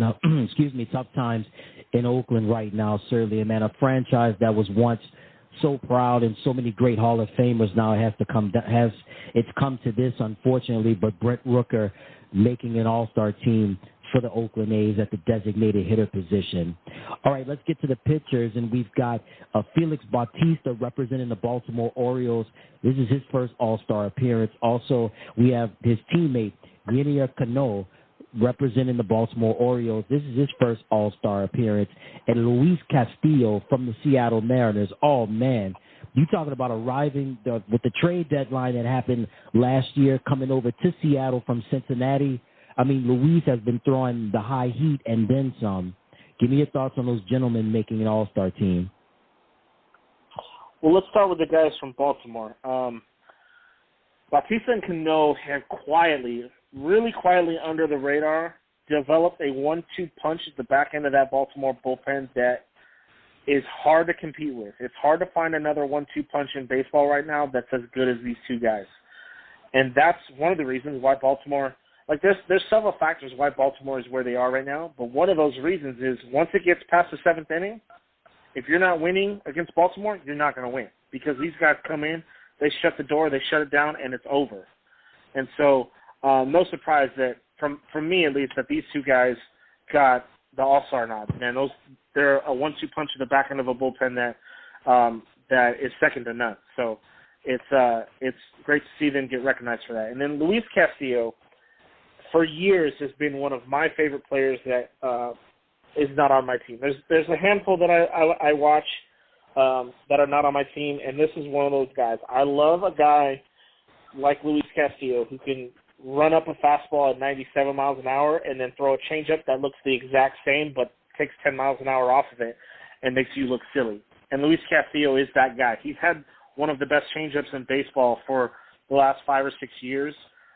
He's been in an all-star. I think he's been an all-star before, if I'm not mistaken, but or really close. He's been in the Cy Young conversation in the National League when he was with the Reds. Imagine if the Reds didn't trade him away this year, how good that Reds team would be with an ace like Luis Castillo. Glad to see him doing well in Seattle. Glad to see him representing the hometown Mariners in the All-Star game up there, and excited to see what Luis Castillo does in the future. All right, absolutely, and that takes care of those gentlemen making the All-Star team. Now, he's been one of the best closing pitchers in the business. He won't be playing due to injury. Emmanuel Clase, representing the Cleveland Guardians. This is going to be his second All-Star appearance. Give me your thoughts on Emmanuel making another All-Star team. No surprise. One of the dominant closers in the American League. He's had a few up and downs the last couple of weeks, but he's got nasty stuff coming in the ninth inning for that team. I don't know how other teams, look at a ninth inning when Clase is on the mound. But if it was me, if I was in the dugout, I would think, yeah, we have no shot to win this game. Let's just pack it in, because this guy comes in, throws, triple digits, and then, has the off-speed stuff to make you look silly too. So he's hard to hit, and he's so talented. I'm glad to see that he's getting recognized for his efforts, but it also sad to hear that I didn't hear that part where he was injured and not participating. So that's news to me, but it's sad that if that's that case that he's not playing, because he's really talented. Yeah, rightfully so, and certainly Emmanuel makes another all-star team. And a couple of other pitchers that I want to talk about for a moment. Garrett Cole, I mean, you talk about, again, one of the best in the business throwing the high heat, representing the New York Yankees. This is going to be a sixth all-star appearance. And also Nathan Eovaldi. Nathan's really turned it up since arriving from the Boston Red Sox. He currently plays for the Texas Rangers. This is going to be his second all-star appearance. And we have Carlos Estevez representing the Los Angeles Angels. This is his first all-star appearance. So give me your thoughts on Garrett, Nathan, and Carlos making an all-star team. Well, Cole's no surprise. I mean, he's the ace of the Yankees. The Yankees, obviously one of the most talked about teams in baseball every year, because they're in the biggest market in the country. So Cole's had the numbers to back it up. He's been really solid for the Yankees ever since they signed him, so that's no surprise. Eovaldi's kind of had a renaissance year down in Texas. Eovaldi's always had the talent, always had the arm talent to be this level of pitcher, but unfortunately, he's been one of those guys that's been just nagged by the injury bug. And so we've seen him have, Tommy John surgery and have to bounce back from that, and then, be on innings limits, as you're recovering from that. So you never got to see the full potential of Nate Eovaldi. Well, now you're seeing the full potential of Nate Eovaldi because he's healthy.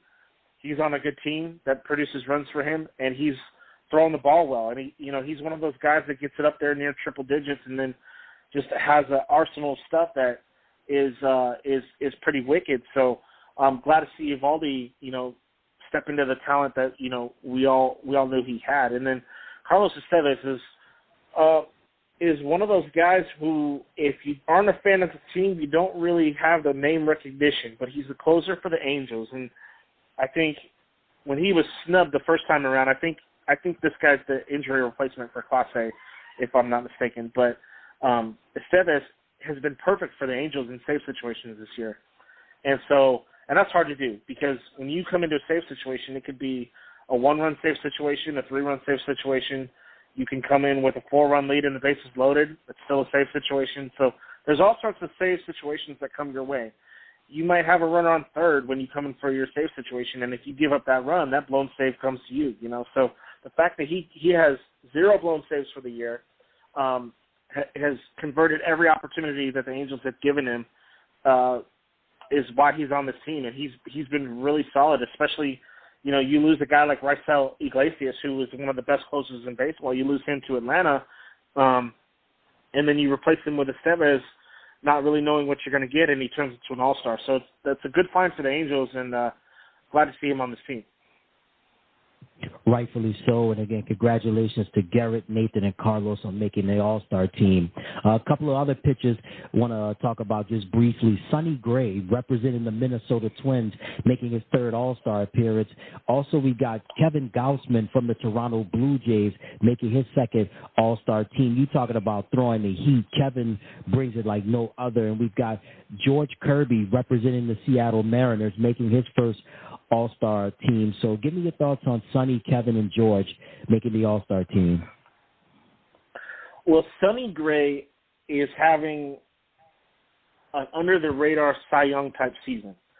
And what's crazy is there's 2 other pitchers in Minnesota that should be on this all-star roster too that are not getting nods in Joe Ryan and Pablo Lopez. I think Minnesota has the best 3-headed pitching monster in baseball, and they don't get talked about at all because they're only near 500 and barely leading their division. But those 3 guys in Minnesota are really, really tough to handle if you have to face them in 3 consecutive games. And Sonny Gray obviously has been leading that charge for for Minnesota. But his other two counterparts, who unfortunately didn't get All-Star nods, have been there right with him and really been pitching well. So good to see Gray on this list. Sad to see that, Ryan and Pablo Lopez are not on this list. Kevin Gausman is he was a giant. So I loved watching Kevin Gausman when he was on my team. I hated that he left because I think Kevin Gausman has the most unhittable pitch in baseball when he throws that split change. When he sets it up right, it's unhittable. Like you can know it's coming, you can see it coming, and you're still not going to touch it. It's filthy. I think it's the best pitch in baseball. And then George Kirby, one of those young kids that came up through the Seattle system that came on the scene last year, helped them get to the playoffs, and has followed that campaign with another solid campaign of his own. I believe he's an injury replacement, but deserving nonetheless. So good to see him, get the nod for the hometown Mariners. Absolutely. And again, congratulations to Sonny, Kevin, and George on making an all-star team. And making his first all-star team representing the Detroit Tigers, is Michael Lorenzen. Give me your thoughts on Michael making his first all-star team. Lorenzen is one of those guys where if every team didn't have to have a representative, he wouldn't be part of this process, because he's had flashes of really great pitching, and then he's had flashes where he looks lost out there.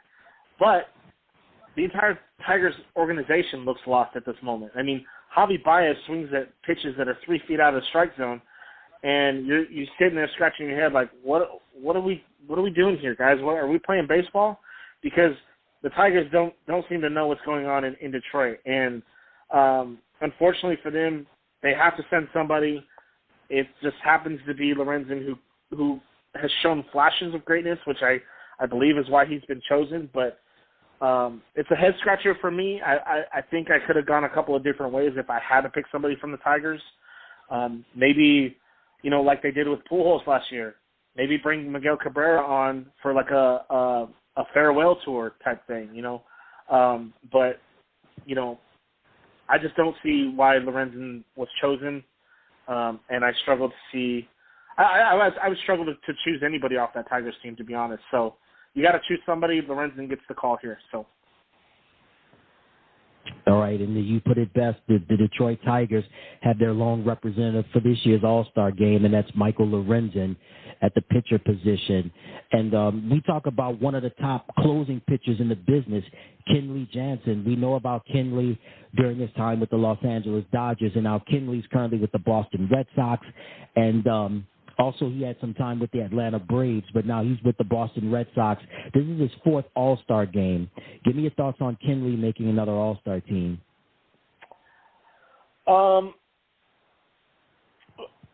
This one's tough for me because Kenley is obviously been one of the best closers, of the generation as far as the number of saves he's gotten. He's up over 400, which I'm not sure in today's game we'll see a guy get up there to that number, ever again, because nowadays it's like if you struggle as a closer, we'll give you a chance. If you start to struggle, then you're done. Teams go through closers like they go through T-shirts. It's just like, okay, you're done. So it's hard to do what Kenley's done for so long and maintain your status as a closer. So you got to respect that in some way. But his numbers over the last several years, towards the end with the Dodgers and now, with the Braves and with the Boston, he's given up a lot more runs because his velocity has come down so much. But somehow, some way, he still gets the job done. And that's just kudos to Kenley Jansen. He's one of the great closers, and he's still finding a way to get it done, even though his stuff is diminishing. So you got to give credit where credit's due, and Kenley's. I think Kenley's going to be a Hall of Famer, so you got to give credit where credit's due, and to a future Hall of Famer, give him his due. So. Most definitely got to give him his due while he's still playing, and certainly Kinley, congratulations to him on making another All-Star team.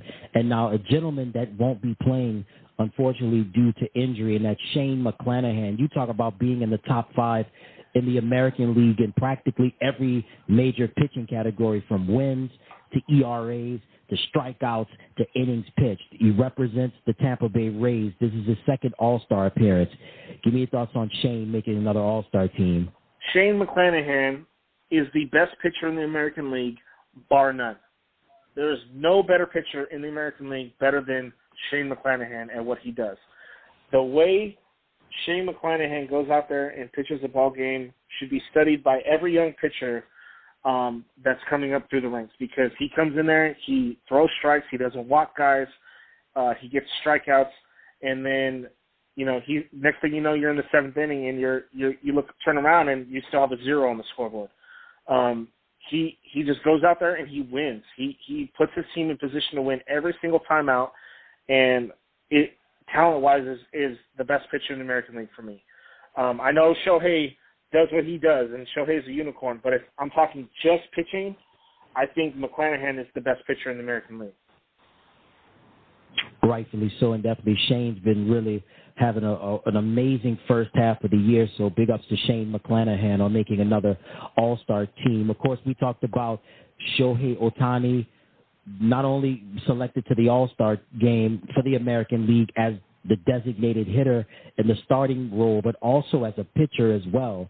And also rounding out the pitchers on the roster, Framber Valdez from the Houston Astros. This is his second All-Star appearance. You talk about throwing major heat and throwing 95 and above. Framber, he's doing that and then some. Give me your thoughts on Framber making another All-Star team. Framber Valdez is so talented, and it's hard to – what makes him hard to hit is that he comes from a different arm angle than most guys, and he comes with surprise heat.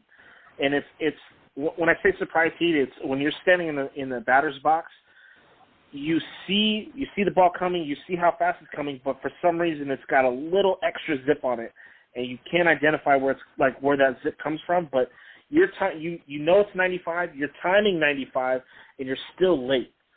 And Framber Valdez has that innate ability to get a little extra zip on his pitches, comes from a little different arm angle, is efficient with his pitches, has a nasty curveball to go along with 95, 96, 97. So no surprise that Framber's on this list and an all-star, because I believe he's in the top 2 or 3 in earned run average. So if you get one run off of Framber, you did a tremendous job, because he is a great pitcher. Rightfully so, and that's Framber Valdez from the Houston Astros making another All-Star team, and that takes care of the 2023 Major League Baseball All-Star rosters for both the National League and the American League. Again, I'm going to sound a little biased here for a moment. We were talking about the National League pitchers, Dave, and I know Justin Verlander for the New York Mets has not had a great first half, but Max Scherzer, why do you think Max Scherzer was not selected to be on the roster for the National League in terms of the pitchers? I mean, he got suspended, didn't he? For possibly cheating. That's always a black mark on a player. You know, when you get popped for either for PEDs like Tatis, or you get popped for cheating in any way, it's always going to look bad, right? And then on top of that, he hasn't been the Max Scherzer we've known and seen the last 15 years. He's been a slightly lesser version of himself than he normally is. So, I get your point. Max is one of those guys, but his ERA right now is over 4. I mean, yeah, he's got a lot of wins because, he plays for a team that's offensively talented, but, his ERA is up over 4. So, and that's not the Max that we're accustomed to seeing. So, I get your point, but at the same time, it's not, the numbers don't quite add up to me for Max Scherzer. Yeah, it's been a tough go for the Mets, especially this first half of the year. But, nevertheless, Max Scherzer, I thought, should have got some consideration. But, hey, nevertheless, left off the All-Star team. And, of course, we touched briefly on Francisco Lindor. So now it's set. So we have our managers for this year's Major League Baseball All-Star team. Of course, Dusty Baker will be managing the American League with the Houston Astros. I mean, Dusty, hey, one of the likable guys, one of the respectable guys in Major League Baseball. He's the manager of the Houston Astros. And, of course, Rob Thompson, he'll manage the National League with the Philadelphia Phillies. Just give me your thoughts on those two gentlemen as this year's managers. Well, they automatically get to represent their teams in an All-Star game because they managed in the World Series the year before. And going back to that World Series, I'm glad that Dusty Baker finally got the monkey off his back and got that World Series win. So props to him. But as far as these two managers go, they're good managers. Rob Thompson has done incredibly well with what he's been given in Philadelphia, especially after the guys before him couldn't figure it out. He came in, lit a fire under that team, and got them all the way to the Fall Classic. And so he's deserving to be there because he really put on a managerial showcase, the second half of the season and especially in the playoffs really propelled his team to the World Series. So, he deserves to be there. And then obviously Dusty Baker is a Hall of Fame manager, finally getting the one, finally getting the World Series ring, but he's been a Hall of Fame manager for years, for several teams, for the Giants, for the Cubs, the Reds, and now with the Astros. So, good to see Dusty finally get that ring and get to manage an All-Star game. Absolutely, and a big ups again to Dusty Baker for being one of the managers for this year's All-Star game, and, of course, Rob Thompson as well. And this year's All-Star game, Dave, is going to be at T-Mobile Park in one of the great cities of the world, Seattle, Washington. And, when we think of Seattle, we think of course, the Seattle Seahawks that play in the NFL. And, of course, we talk about the baseball tradition. Well, of course, before Seattle had the NBA when the Seattle Supersonics were there. But Seattle, such a great baseball history with the Mariners. And, of course, we know about Ken Griffey Jr., Jay Buhner, also with Edgar Martinez, Omar Vizquel. Also, you had, Randy Johnson, the big unit, and even as recent as Ichiro Suzuki, and, of course, the current with Julio Rodriguez. Just kind of give me your thoughts on the venue for this year's All-Star game in Seattle and the baseball history there. Well, the baseball history at that ballpark hasn't been particularly good if you take away the 2001 season where they won 116 games. Other than that, it's been kind of a struggle for Seattle to really put some good teams together. Now, they broke their playoff drought last season and had a really good season to put together, and they're, but currently right now they're in fourth place in the AL West. So again, it's been a struggle for the Mariners this year to really stay consistent. But they have good young talent. They have guys that are strong at all their positions. Their bullpen is kind of weak, so the Mariners, I think might be buyers at the trade deadline coming up soon. So you may see them make a couple moves to see if they can get back into contention. But overall, the venue at T-Mobile Park is a great venue. It lends to being a pitcher-friendly venue just slightly. So it's not really hitter-friendly unless you're a left-handed hitter. Then it tends to lean more hitter-friendly if you're a lefty. But overall, it leans slightly to pitching. So expect this All-Star game to be a little more on the pitching side. You might see like a 3-2, 4-3 game with dominant pitching on both sides, and you might see a couple of lefties get a hold of one and take one out of the yard. But it's going to be hard for the righties to really get a hold of the ball and get it out of that park. But in the home run derby, though, it will be a little different because those guys are swinging out of their socks, and you very well might see balls hit out of that stadium if they can get enough elevation behind it. So overall, I think it's a good venue for the festivities. It's going to be interesting to see how the home run derby plays out. But as far as the game goes, I think it's going to lean slightly towards the pitching being pitching friendly, and I think if I'm going to make a prediction, I'm going to say American League wins 4-2. Yeah, I'm going for the American League on this one. I mean, when you've got, and those outfielders are outstanding, especially on the reserves, and of course, with Shohei Ohtani and that pitching staff, you definitely can't go wrong. And of course, Framber Valdez and Luis Castillo, you definitely can't go wrong with that. So that takes care of the preview of the 2023 Major League Baseball All-Star Game. And talking to my man Dave Bartley. And Dave, as always, man, thank you so much for taking time out of your busy schedule to be with us on the program. Just tell everybody where they can find you on social media, any websites, let them know that as well. You can just find me on Instagram at JuiceBoxBartley. That's really the main place where I'm active and a part of just everything going on. I don't really mess with anything else, just Instagram. Gotcha, man. Dave, again, this was solid. Thank you so much, my man. If ever you want to come back on, just feel free to let us know. Hey, you let me know when you want me on, and I'll be there. Thanks, man. Oh, you're welcome. We'll be back with more right after this. Oh boy! Ronald Acuna Jr. with a tape measure shot. Ronald hammers it. Get it! It's another two-run homer. And they make contact.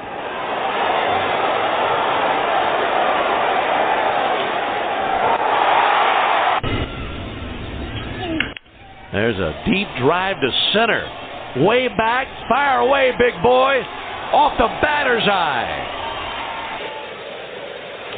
Ronald Acuna to left. Back is Steer, and the ballpark will not hold it. Nothing right here. That is high, that is deep, that is gone. Shohei Ohtani. Spectacular indeed. He's just not real. Shohei has 119 strikeouts in his 90 innings this year. Swing and a miss. High fastball at 98. Shohei dials up the gas. Just years ago, Ohtani hits one in the air, left center field, hit well. Robert is back, so is Benintendi. It's gone! Shohei Ohtani! Leftovers. Or the DMV. Number 97. Or house cleaning.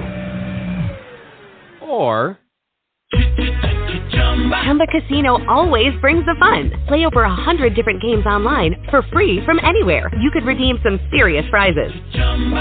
ChumbaCasino.com. Live the Chumba life. No purchase necessary. Void where prohibited by law. 18+ terms and conditions apply. See website for details. With the Lucky Land Slots, you can get lucky just about anywhere. This is your captain speaking. We've got clear runway and the weather's fine, but we're just going to circle up here a while and get lucky. No, nothing like that. It's just these cash prizes add up quick. So I suggest you sit back, keep your tray table upright, and start getting lucky. Play for free at LuckyLandSlots.com. Are you feeling lucky? No purchase necessary. Void where prohibited by law. 18+ terms and conditions apply. See website for details. Leftovers or the DMV. Number 97. Or house cleaning. Or Chumba Casino always brings the fun. Play over 100 different games online for free from anywhere. You could redeem some serious prizes. ChumbaCasino.com. Live the Chumba life. No purchase necessary. Void where prohibited by law. 18+ terms and conditions apply. See website for details.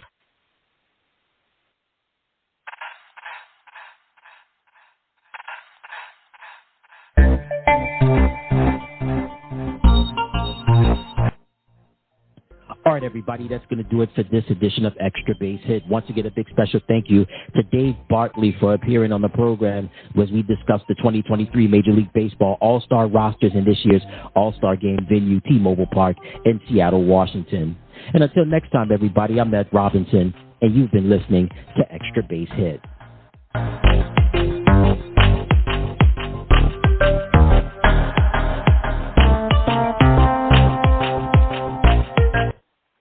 Hey everybody, thank you so much for tuning into the channel.